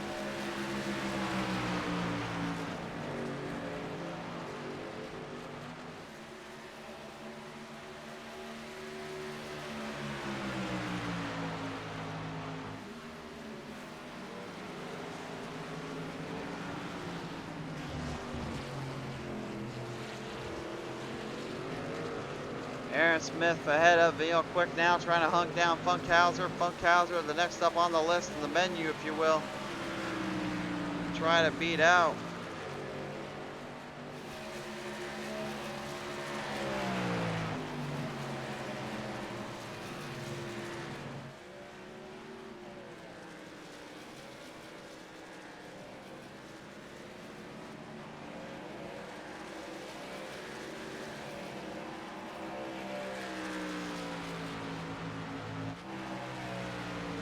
Kevin McCann, Brian McCann. Now the McCann brothers are going to have a little bit of a fight here, a little bit of a chip on their old shoulder. You see the three having to still deal with Steve Singer. Those two back a little while earlier on the stage break. Before the stage break, we're going out a little bit there, having a little bit of a fight, a little tussle, if you will. As they continue to just kind of punch laps in and punch the track around as much as they can. Kind of makes you wonder which one of these drivers will be able to take full advantage of the other. Funkhauser giving a big opening. Aaron Smith. Smith once more. Just does not seem to mind who he has to get around and who he has to take down.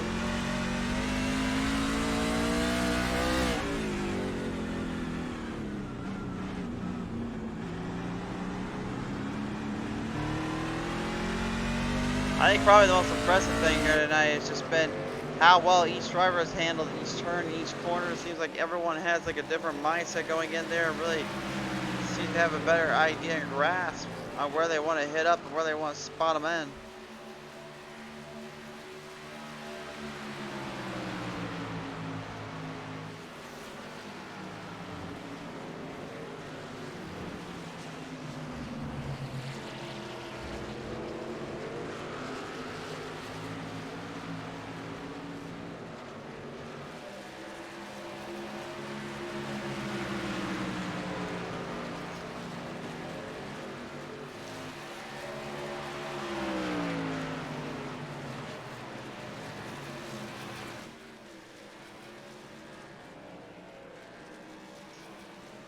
Right around, a little bit of hang time there from Effort. Got a little bit of that the turtle end there, the corner, as now Jesse King tries to make his pass and make his bidding around him.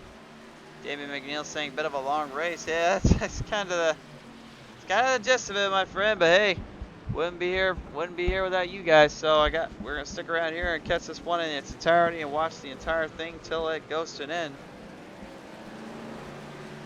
Can't say it hasn't been enjoyable, though. There have been plenty of enjoyable moments throughout the event, throughout the night here.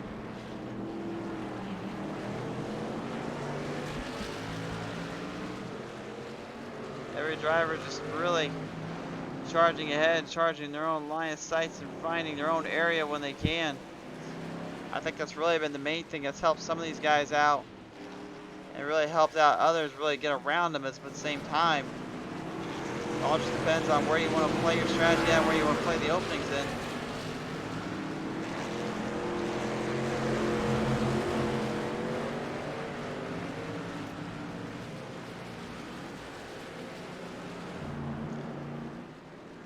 Brian McCann now trying to get the number 3 Spartan Logistics machine ahead with the IROC challenge.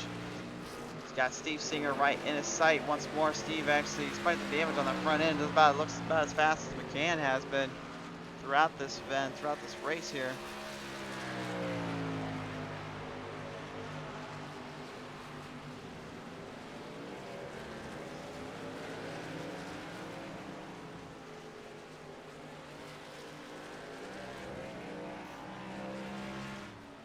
Chris Mefford, though, right now is your race leader in the 46 Toyota Tundra.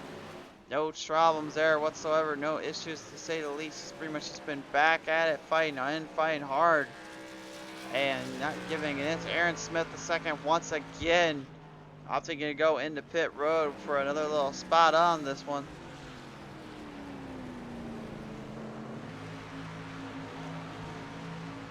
That's what they got really try to figure out what the strategy is. The fact that he goes in so early.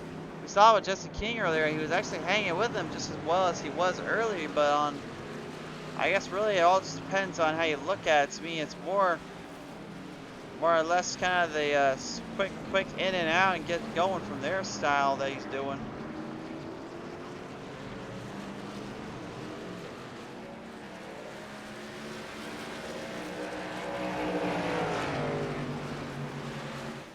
Jesse King now looking to possibly take over a spot there from Brandon Medford. Medford last time he was in this little spot, he had it pretty much gone too far outward.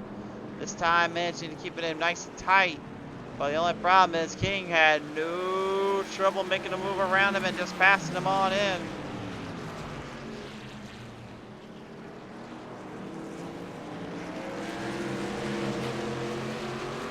Literally just plating around, plating through the field now. McCann and Medford gonna try to hold him off. It's a side-by-side battle here in the road course of Daytona now. Looks like we got some work to do. King and Medford. Medford on the right side, King on the left side. While right behind him, Kevin McCann looking to fight him on in and make the pass when they see the opportunity to strike. As they kind of going around right back at the turn. Brandon Medford though gets straight out of trouble. Yeah, a little bit of a problem there for the 83. It looks like he might have got toe tapped in there in the corner. Take a look at the PT Mr. replay.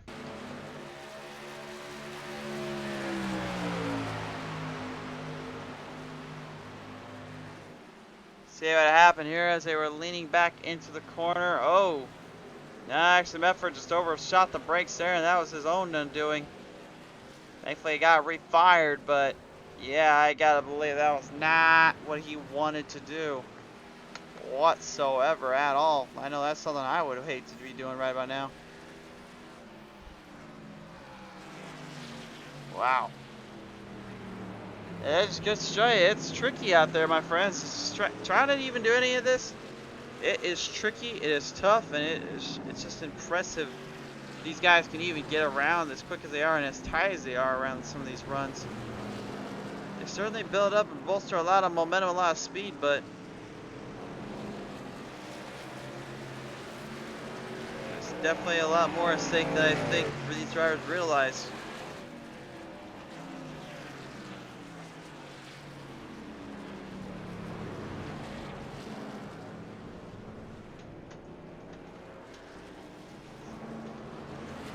Yeah, looks like a little problem there for Singer. Singer slowing up tremendously here. A little bit of a mechanical failure. Maybe just kind of messed up on the draft on his little area there to get it back under the gear. You gotta be careful about that gearing down there. I mentioned earlier. If you overdo the corner and not in the wrong gearing, then it pretty much just kind of messes up everything in there.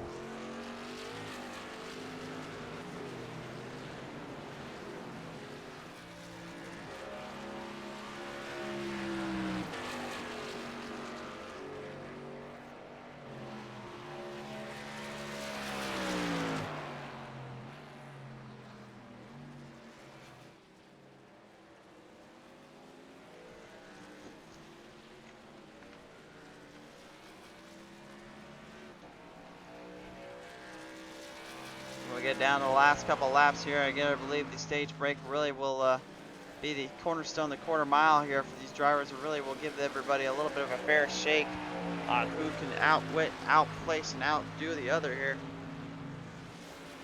It's not a whole lot at stake that these guys can really keep pushing ahead and pushing around the track. They've got to be more persistent, a little more under control. Up until the very end of this one, up to the very corners of this one. Jesse King moving into second place. David Tremblay trying to do the long-term strategy or the long-term game plan once again. And see if maybe he can get to work this time. He actually is the hard charge rather than Knight so far now with 12 up. As Tremblay continues to make them tremble and make them fear.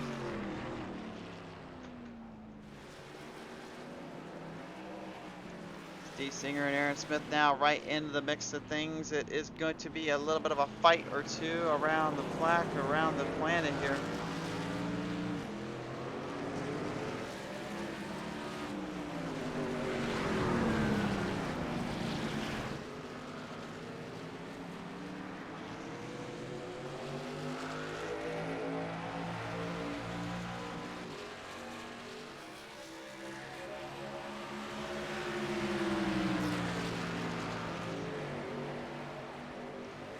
Right on the right side now, Aaron Smith looking to possibly get the pass on by here. He gets good opening there from Steve Singer.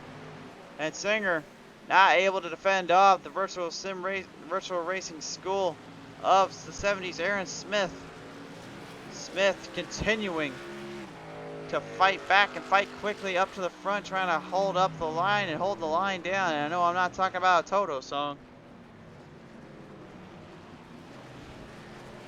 Love is not always on time, and in his case, obviously, but King having to go into pit road, so he'll have to initiate his strategy into Trumbull. Staying out, though, for a little longer. I'm not sure if that's really a smart move, considering how fast Smith has been on getting up to the guys quickly and getting up to the fast speeds here. I would have thought, really, he'd be more aiming towards kind of getting speeds built up quicker and faster, but it does not seem to be the case here.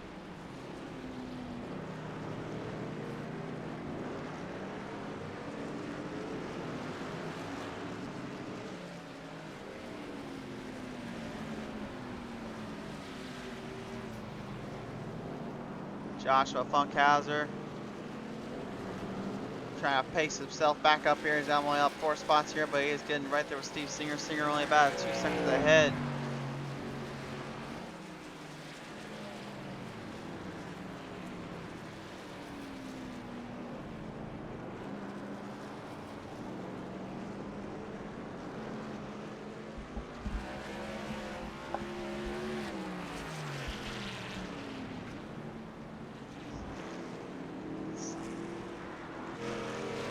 Aaron Smith now moving back into second place now. Trumbull only about 18-second gap ahead. Trumbull does not go into pit road this time by. I gotta believe this could be a major opening for Aaron Smith to just clean house once again and take the spot over. It seems like he's been doing that all day long. Trumbull, I think, is very well aware of it. And very well aware that he is coming up and he is coming to take his position from him. Swings it around across the turns, across the strips, through the corners, and see what he has got in mind here.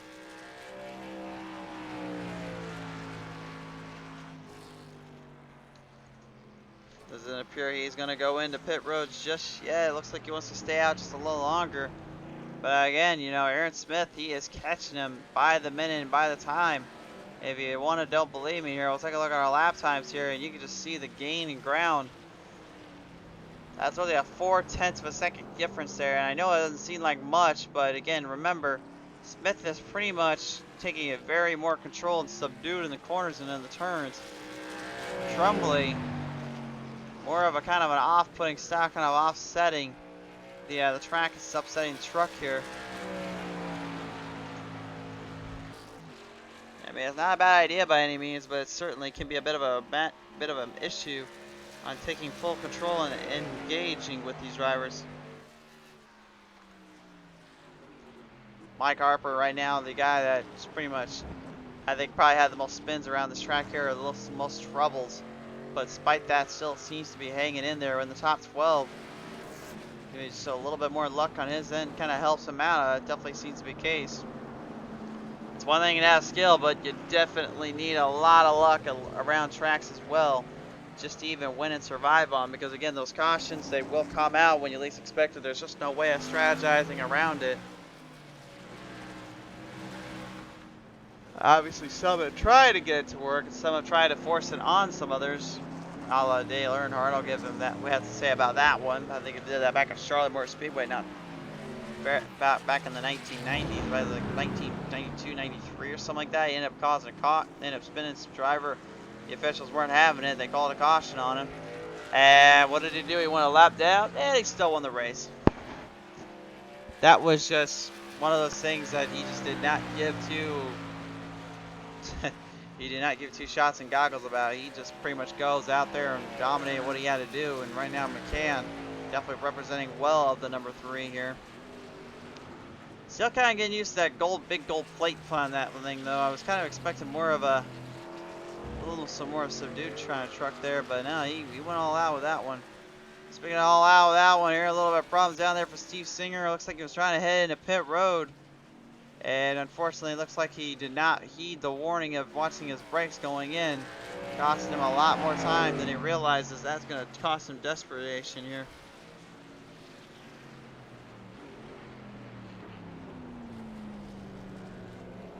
And Vincent Short at the 15, trying not to get in the way there of the race leader, but you can see almost taking Trumbley with him. Seems to be just problems all around there for the Holler boys. Eric Dotson right now, especially, pretty much kind of calling this one a night, if you will. He's just pretty much out of the track and out of position to even do anything about it. Eric Dotson right now in the fifth, the 87 out of this one, but his teammate Vincent Short there, you see in the 15, trying to somewhat represent and create a little hooper and holler for the Holler boys out here.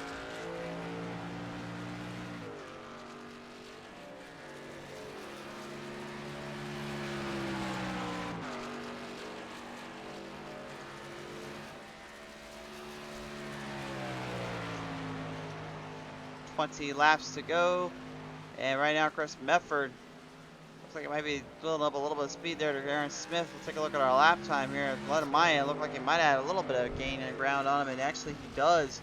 You see the second and 0.6 of a second that he gained on him at lap 44, whereas on lap 41, yeah, he got a lot on it, but at the same time he lost a lot.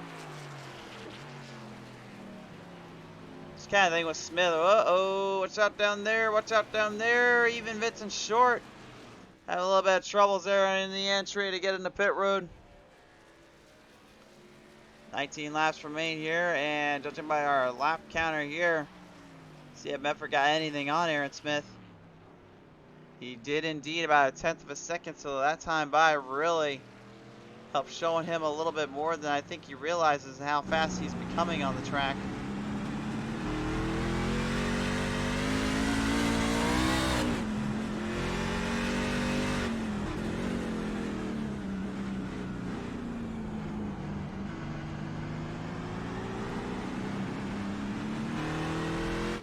Josh Funkhouse with the onboard camera showing you just what that Toyota Tundra is working with and what it's fighting with. Again, it's got damage on the right, on that right side panel there.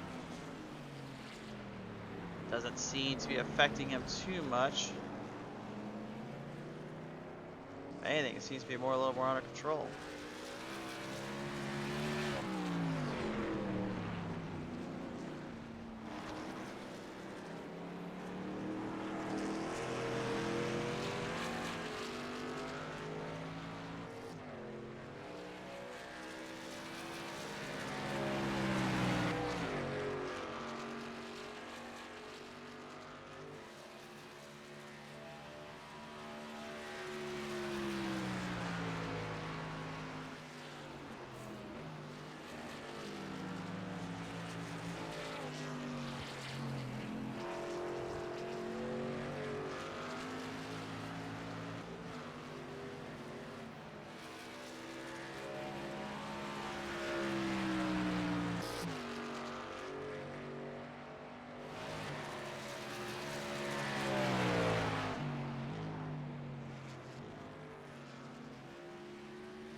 Aaron Smith right now, 12 seconds, only about 13 seconds back. David Trumbley, I gotta believe right now, is just thinking, if I did not get this thing ahead just long enough here for that stage break, I might be in trouble.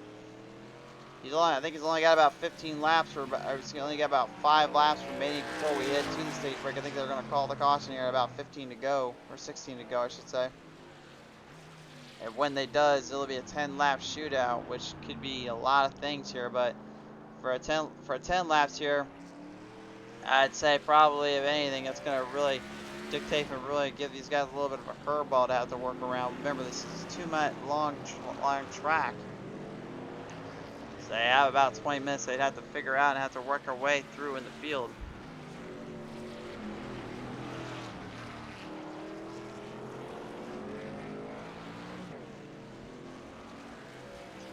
Just continues to impress me, though, that these drivers, you know, endurance-wise, it really is hard on a driver just to have to even last, you know, a full 2 minutes of anything like that. But I think it's even more so degree, just having to try to even figure out how to keep the truck more on board and more under control.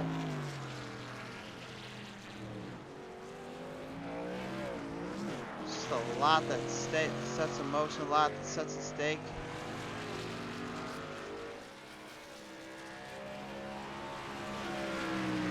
Just an absolute massive play to look at it, if you will.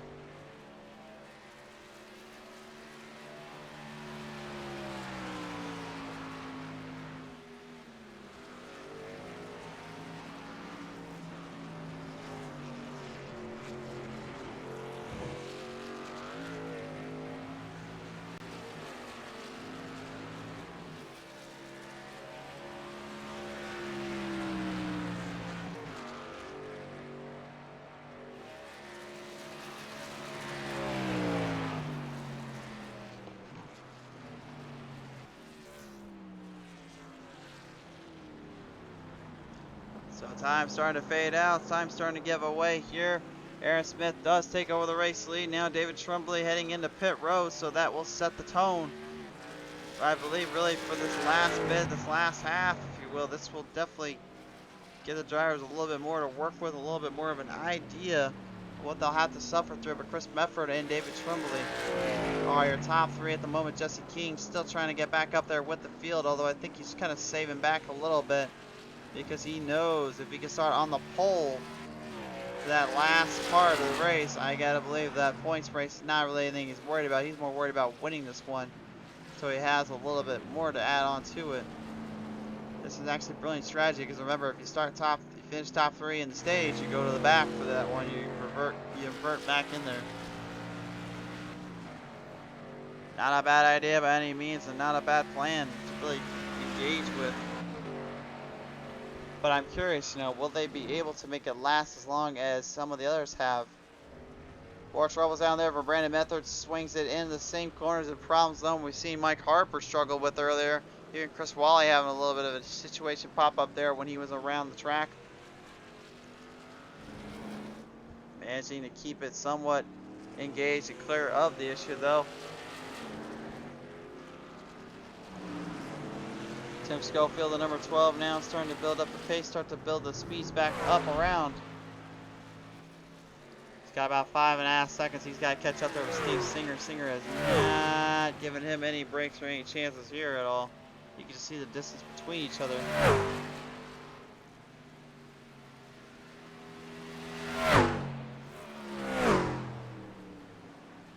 Mark their way through the corners, through the turns, and swing them on by. And there you go. That's pretty much how you look at it from that ground level there. That's one of our camera guys giving you a good idea there. Smith and Mefford, bad fast drivers. Tremblay definitely going to get a big points day though here in this one, a field day and a half. He'll walk away with 10th position up now on this first.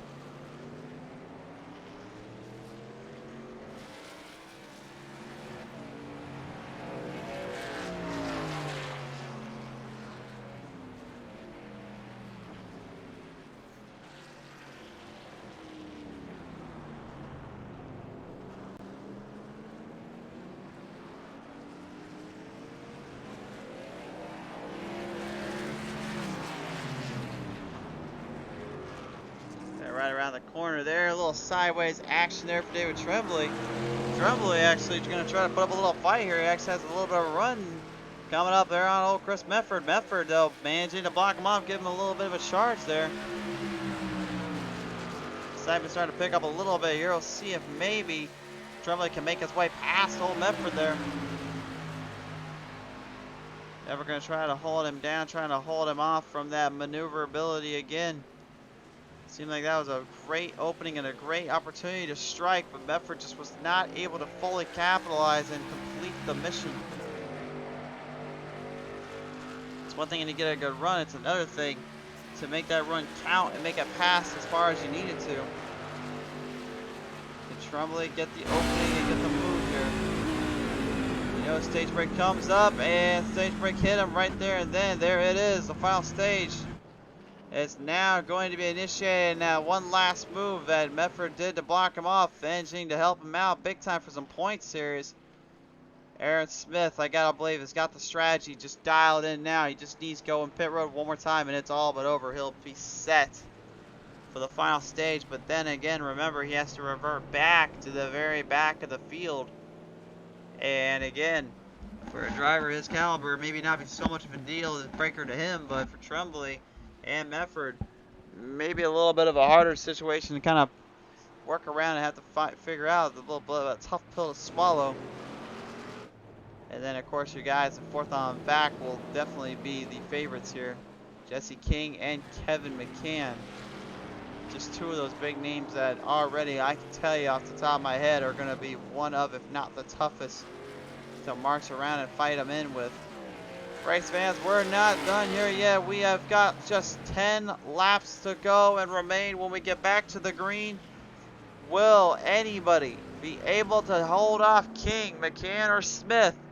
If they get that run going and get it done, is that one of those boys is race to win here tonight? Or will we see a shocking upset on the old Daytona road course? Ladies and gentlemen, find out with us when we come back here on PT Race TV. Well, ladies and gentlemen, tonight's race has been brought to you in part by our good friends over at Spartan Logistics Management LLC, by R&R Racewear, by Loud Pedal Gaming, by iRacers Lounge Podcast. We talk about all things iRacing in a casual setting. And by Evidence-Based Mommy, combining science and wellness for thriving families. It's where Samantha Radford combines science and wellness to help moms and their kids thrive. Woo boy, alright. This has definitely been a long shootout, to say the least here, folks, but now we're coming to the end. Grab some popcorn and get some water, grab whatever you need to get enjoyed and settle down in this one. And remember, if you're also on our Facebook for the first time, like and follow us up here on Facebook, and then head over to our YouTube and subscribe there. We will have the YouTube broadcast done right after this race. So stay tuned in for that and keep an eye out for that when it pops up.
Talk about a field day it was, ladies and gentlemen. Is we've really done, for the first time in a long time, a triple broadcast tonight. A triple header, as I refer to them as. Beginning back Pedal to Metal Racing League with the Dirt Series. Then bringing it over to the PTM Racing SLM Series down in Oxford. And then, of course, now here with 17 of the fastest and baddest of Spartan Logistic Management LLC's iRacing IROC Series. I have got to say, it has certainly been a wild, wild season, a wild night tonight, to say the least. But yeah, that's just, honestly, that's kind of the whole fun of it. It's just, you never know what you're going to see with the different terrains, different series. Again, we had dirt oval, then we went to the regular asphalt oval. Yeah, if I can really call Oxford Plains an oval, it's more like an actual circle, to be honest with you guys.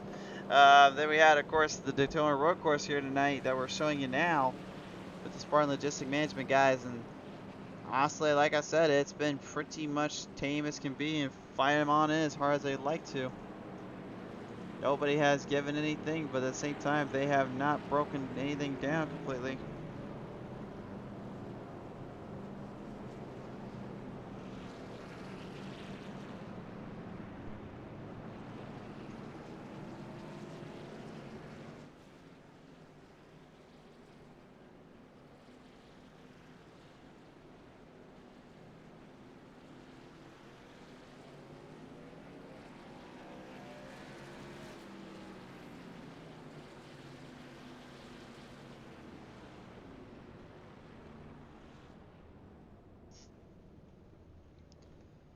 So right now, the field getting ready for another shot, another contention of greatness here.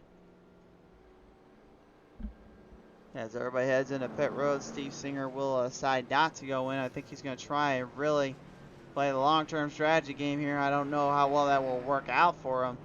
Considering he's got a bit of damage there on the number 6. I got to believe he thinks the fuel and the tires are set just right. But I mean, again, it can be a bit of a toss and turn kind of position or situation there. You got to really watch every shot, every down, and every move you do.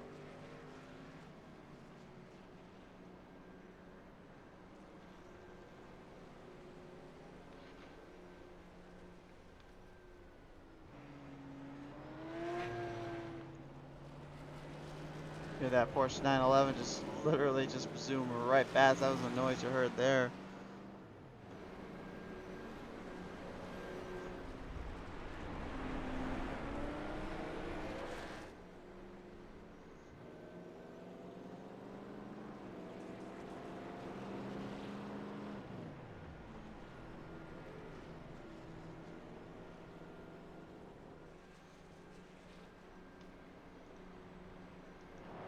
Kind of saving the voice up here, guys. I know we're been quite quiet tonight. We haven't really been as loud or talkative or as kind of all over the place we have been. I'm not gonna lie, I've been trying to somewhat converse and try to keep things under wraps. But yeah, we're doing 3 broadcasts. Even I gotta admit, doing 5 hours of stuff. It is or not 5 hours, excuse me, about 3.5, 4 hours. Yeah, it's definitely took its toll.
Couple more laps around here, and then we'll go let the trucks refire, restack, redack, and repack, and all that.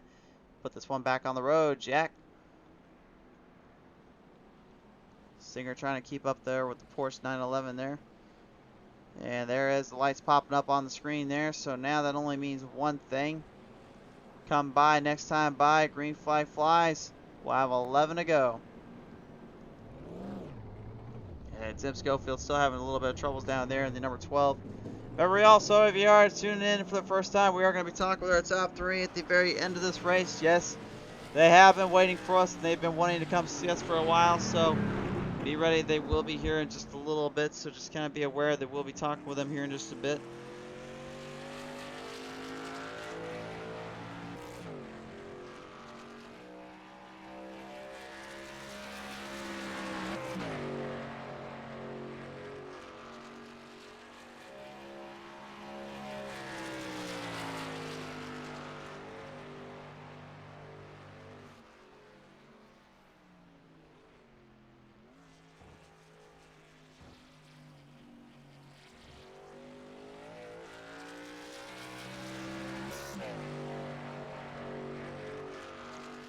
And even Mike Harper having a little bit of problems down there. He just came to a sudden halt there. Just a little puff of smoke popping out of there. That's what's from the tire spinning around here, trying to get this thing fixed up around again. So this is going to be our last caution of the night here. And this will mean basically 11 to go with this final stage coming up. Which one of these drivers will be able to skyrocket and win out this one? So much is taken, so much. to really evade on, trying to fight their way around. I said earlier on, man, this is going to be one of those situations, this ordeals, that you've got to, and I mean got to, be very, very precise and careful about finishing it out here.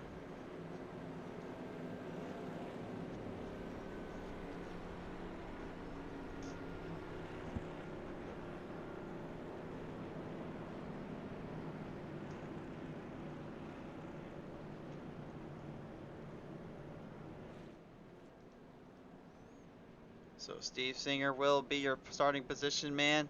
Jesse King will be right behind him, and we all know what Jesse King's been up to this entire night so far tonight. I got a feeling, and I just got that belief, that if he can hold off Kevin McCann on the restart, I think it might be his to win.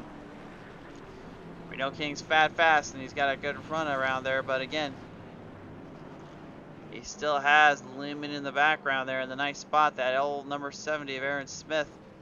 Tim Schofield trying to catch back up there with the field as well as he works his way in.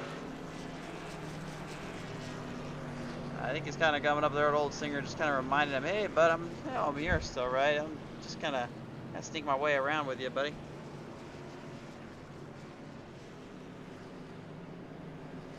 Yeah, I believe he's all well aware that he is right there and ready to put up a show and put on a battle.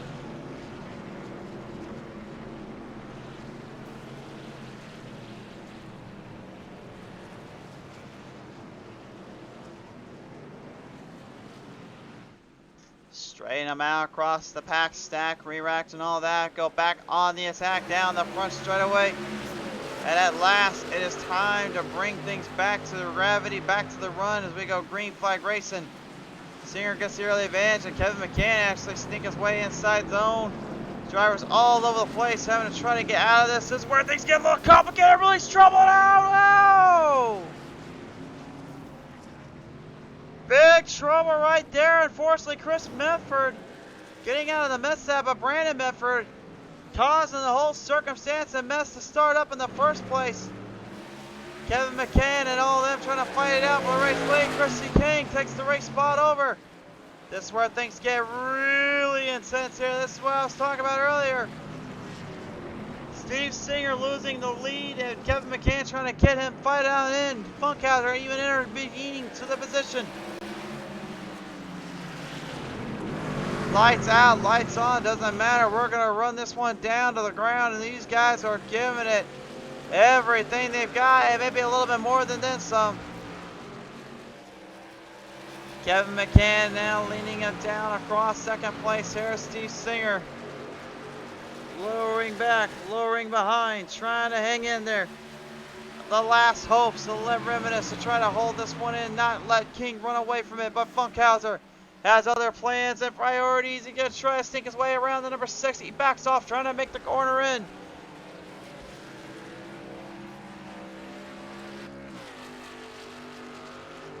Managed to avoid trouble, managing to avoid the issue and possibly then some. Getting awfully close and awfully getting pretty fast out there for some of these guys. A lot of them been putting on a fight, putting on a show time and time again here.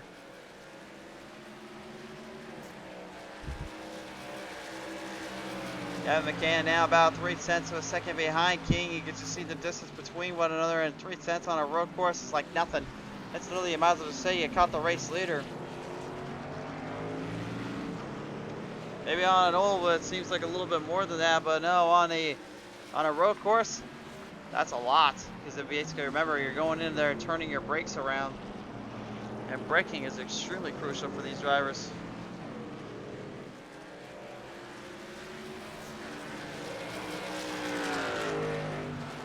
Alright, right around now, King is starting to build up more speed, trying to build up more run and give. He certainly looks to and hopes to finish this one out with the best of intentions and pull this one ahead. Steve Singer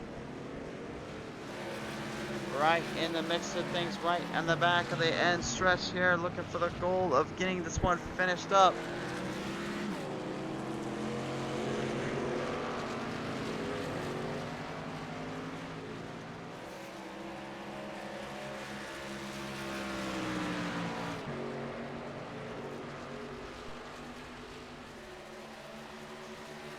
Singer, McCann, and King. Each driver just hammering down, wheeling them back, and King is still your race leader, though, holding down the fort of the run from Can.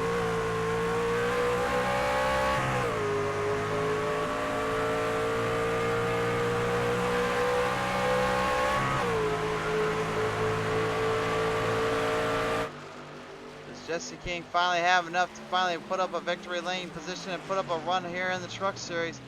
The IROC Challenge trucks have been pretty much bad, fast, and incredible to watch, whether they are running on the dirt, on the asphalt, or tonight the road course. They certainly have been putting on a show and putting on a fight, to say the least.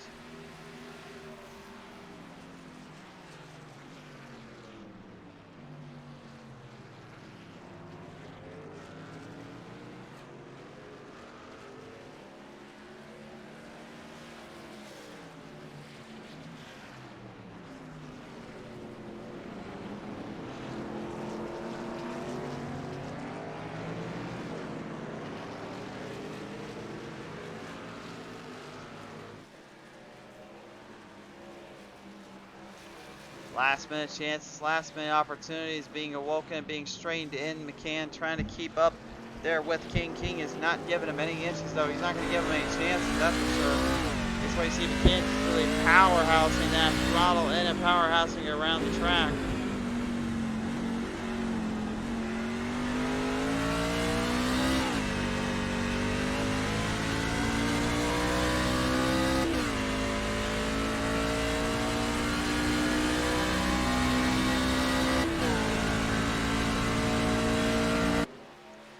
Power and the speed, the momentum starting to shift and sway. I feel as though it's starting to get more intervened and intertwined. But again, you know, you got some guys in the back that are still not out of this one just yet either. You got old Tim Schofield pretty much kind of hanging in there with the field, kind of keeping up there with Chris Medford and them.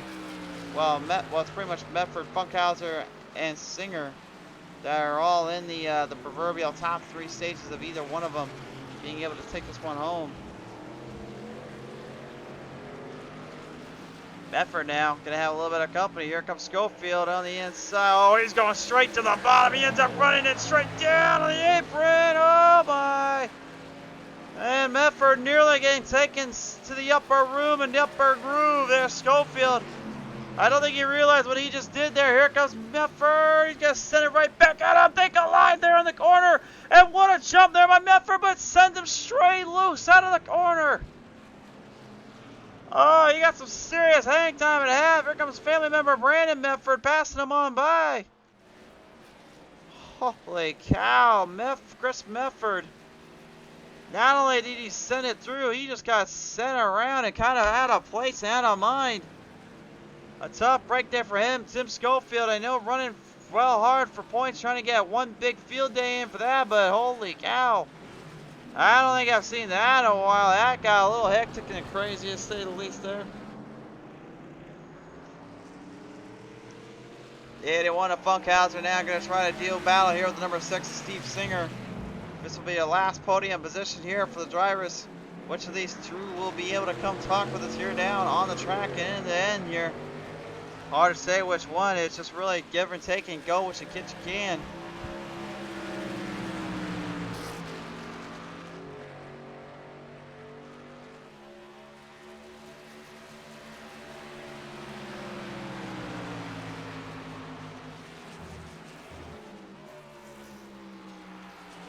The 81 now, Funkhauser trying to scratch up a little bit more speed, scratching the momentum to get around Singer there. Singer seems to be giving him quite the opening here and giving him a little bit more of a shot to make a pass by.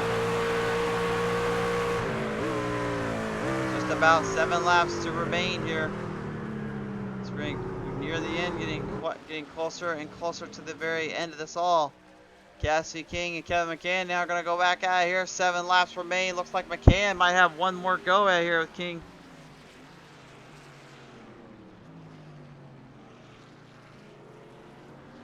King certainly does not seem to mind the fact that he is right there behind him. He seems to be actually warranting and wanting to have him actually right there.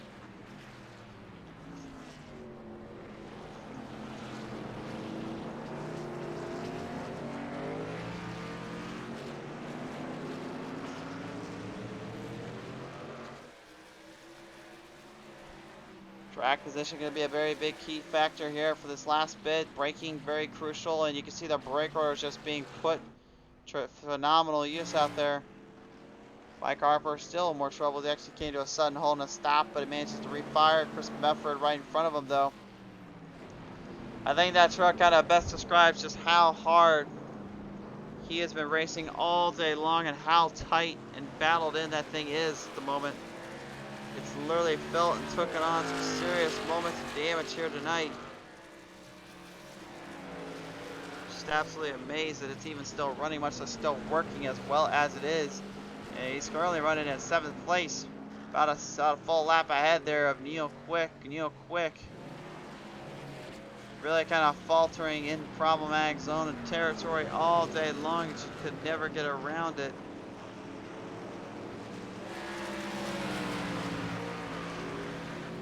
Now it'll be Brandon Mefford and Tim Schofield that go out of here, and I gotta believe Brandon was literally getting a little radio info from Chris Mefford about what happened to him in Schofield.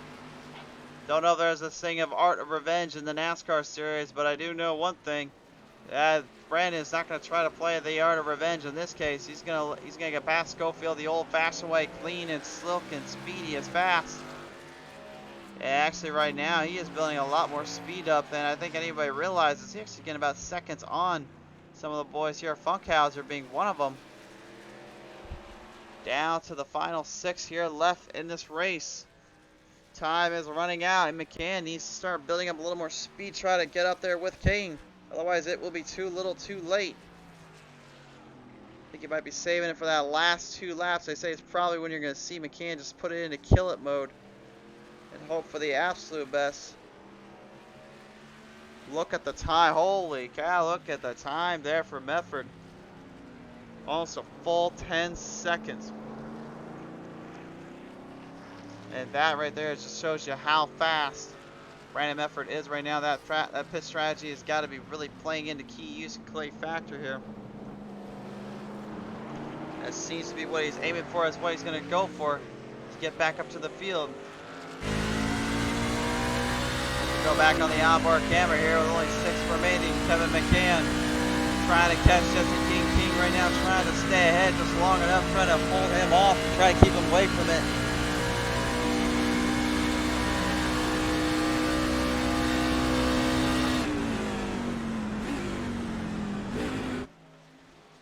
Jesse King, just throughout this day, other than Aaron Smith, has pretty much just been solid and really compacting this entire run in. Aaron Smith actually out of the race. Mechanical problems down there for the number 70 puts him out of this one. But he was so far ahead of Vincent Shore and Pendergraft and Wysocki and all them, it didn't really matter. And Eric Dotson is yet to come back out on the track. I think his night is pretty much all but done and over with. The flagman this time by, though, folks, he's going to hold it up and going to tell him hi. Hold up the high 5. We have 5 laps remaining.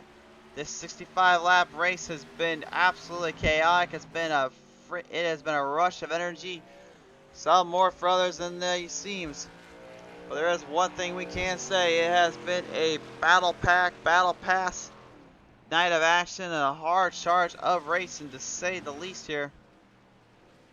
But now, which of these drivers will be taking home the win and the more important big points to really kind of keep up and keep a grasp with?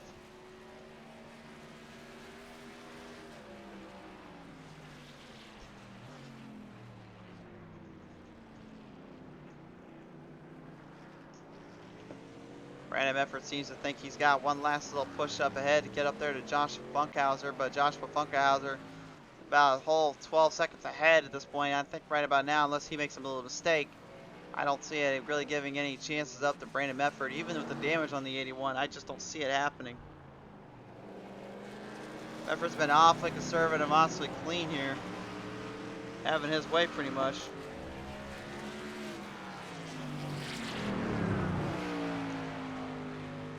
Jesse King, the 93, and the 33 of Kevin McCann were battling hard earlier on, but now it's a 1.5 second gap between him and McCann, and I gotta believe a little bit of that was just saved up for the last bit of this half of the race. Sometimes the strategies work out that well and work out really that way you need it to.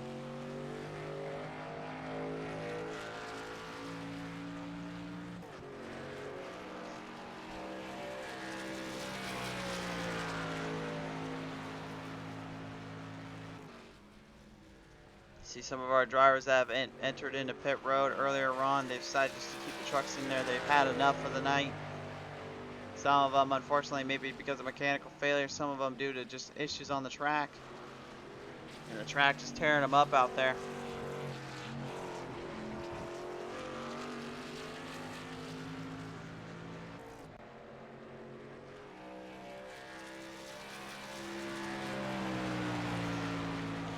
Mike Harper, you know, give him credit where credit's due. The man is in the top 10. He managed to stay out there and fight to the very end of this one. In my opinion, that is more of a telling of just a perseverance tale than anything else, and just shows it's very possible to finish out a race no matter what. Never give up trying, because you just never know what will happen here. You could literally think you're out, done and out, game over, game plan can't work anymore, and the next thing you know, it all just kind of comes full circle and you literally win this to the end.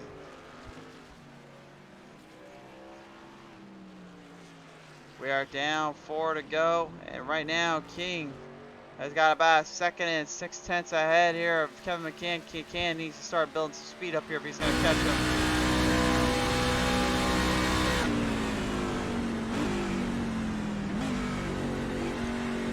Well, he certainly seems to be doing that. He seems to get a lot of grip there all of a sudden. I think he's starting to build more up on him. I think he was waiting for King. Because King seems like he is starting to sway off just a slight bit here. He's losing him by the 10th of a second here. I think McCann actually was waiting for him here. If he was, oh boy, he really set this one up to the end, because this is a big finish coming up. Well, that's something I'm noticing though with King. It looks like he's actually getting a lot better corners off on the last half than he is on the first half. I think that might be really what's helping him keep up with the speeds, keep up with the shots here, where McCann's getting better first half, whereas the second half is definitely going more towards the King's line.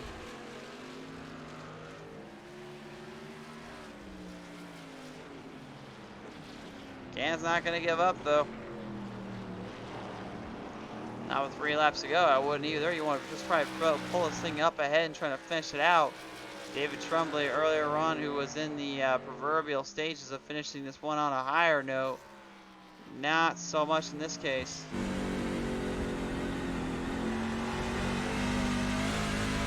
It seemed like he never got it dialed in, never got it down or figured out just in time. And it pretty much kind of ended and bolstered his night to a little bit of a detour.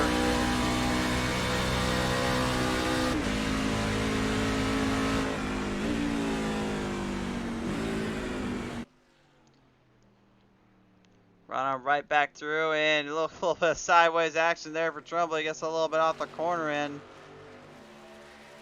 Got a little two-wheel in there, and why not, if you will. All right, this time by race fans, they're gonna go past the halfway. They're gonna go past the halfway stretch here, and this time it will be a green-white checker coming up. The green flag's gonna fly high in the air, which only means one thing: it's time to shoot for the moon and shoot for the stars. And we'll see what the cars, the stars, and the cars, or the trucks, if you will, finish out with. But no doubt about it, it's just hooping and hollering and fight to the end and give it everything you got. And McCann now looks like he's going to start trying to do that and then some. He had a really good entry there and a good exit. And I think that might be what he needs to kind of booster his confidence up just a little bit more. 2 to go, green flag in the air. We are now set for this one. Could we see a last minute big finish coming up? Jesse King certainly doesn't seem to worry or think too much about it or too highly on it. I think he's just more focused on trying to survive and conquer.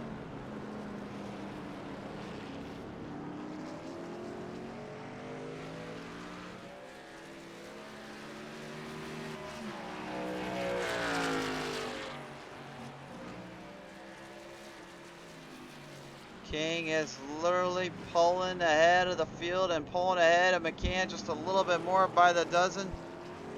Has to make his way through the front stretch, front part here to keep ahead of McCann. McCann knows if he wants any chance, any way of taking this one to the end. He'll have to fight him out with the best. And it looks like problems down there for Funkhauser. Funkhauser battling for the third place spot on Steve Singer. Loses it in the turn with the battle there and opens it wide there for Brandon Medford. Medford now finally gets his revenge. A little bit of payback, if you will, taking it up ahead.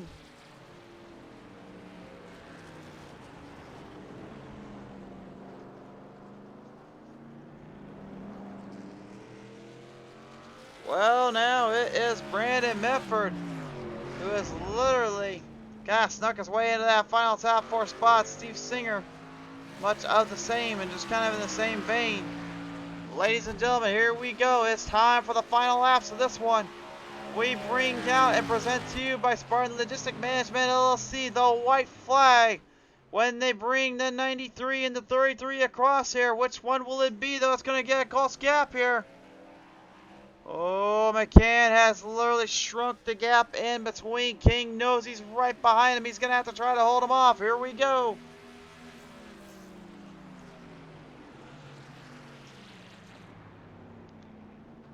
Time is running out. McCann knows if he gets one opportunity, one chance, he's got to take it. He cannot let this one go by. King needs a points day. He needs a field day to make sure he solidifies and maybe has a shot knocking down Aaron Smith in the last couple of races. We have 6 to go after tonight. Race number 10 will be next week at race number 11 will be at Las Vegas Motor Speedway next week, so tune in for that one when the time comes. But this one has just been an all-out endurance fight to the end. And it has been a shot-making, hard racing performance by all ends of the spectrum.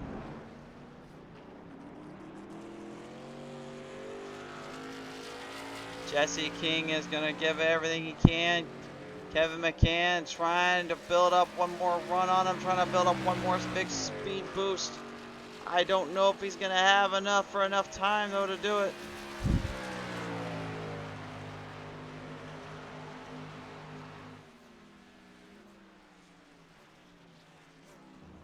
Last minute chance, last minute hope. I feel like that bus stop was probably going to be where you're going to see McCann get any kind of run off of.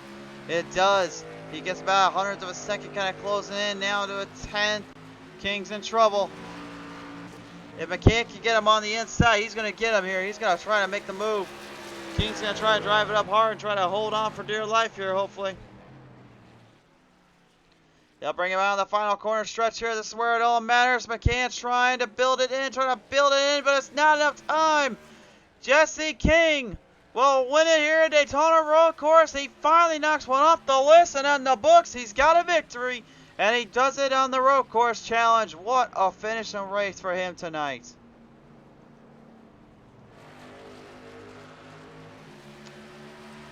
The rest of the field coming across here. Steve Singer looking to pull ahead, try to pull this one down at the end.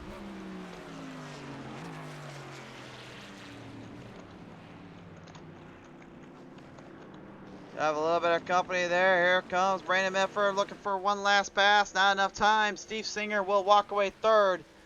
Fourth goes to Medford, then fifth to Funkhauser. Funkhauser making that one crucial error, costing him dearly as the boys kind of play side by side here for a little bit. They will respect one another. And Jesse King finally gets the proverbial monkey off his back. Kind of ends his night on a high note, a high stakes there. Talk about showing some serious runs and love for the drivers and really keeping it overall a very clean race for what we watched. When things got hectic in that final battle, even things were still, for the most part, pretty clear in day. Field will work their way around and back to the field and get things settled in. We're ready to go ahead and talk with our drivers here. We're trying to get a word in for Steve Singer.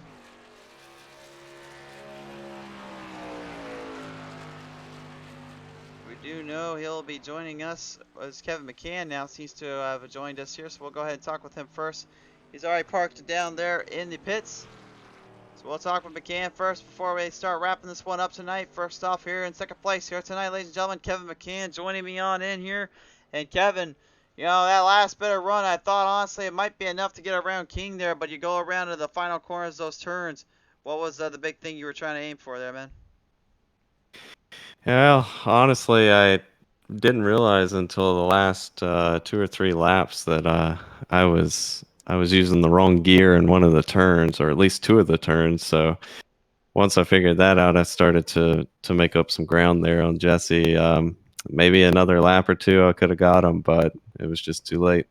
It was a little too late, but I mean, at the end of the day, still, this being a road course kind of challenge, kind of race, how much of a difference maker did it make compared to all the ovals and the dirt tracks you guys had to survival on? It's different. The I honestly I really don't like the way the trucks handle on the road courses. I usually do really well with the Xfinity and the Cup Series on road courses, but for some reason the truck is just a lot harder to master.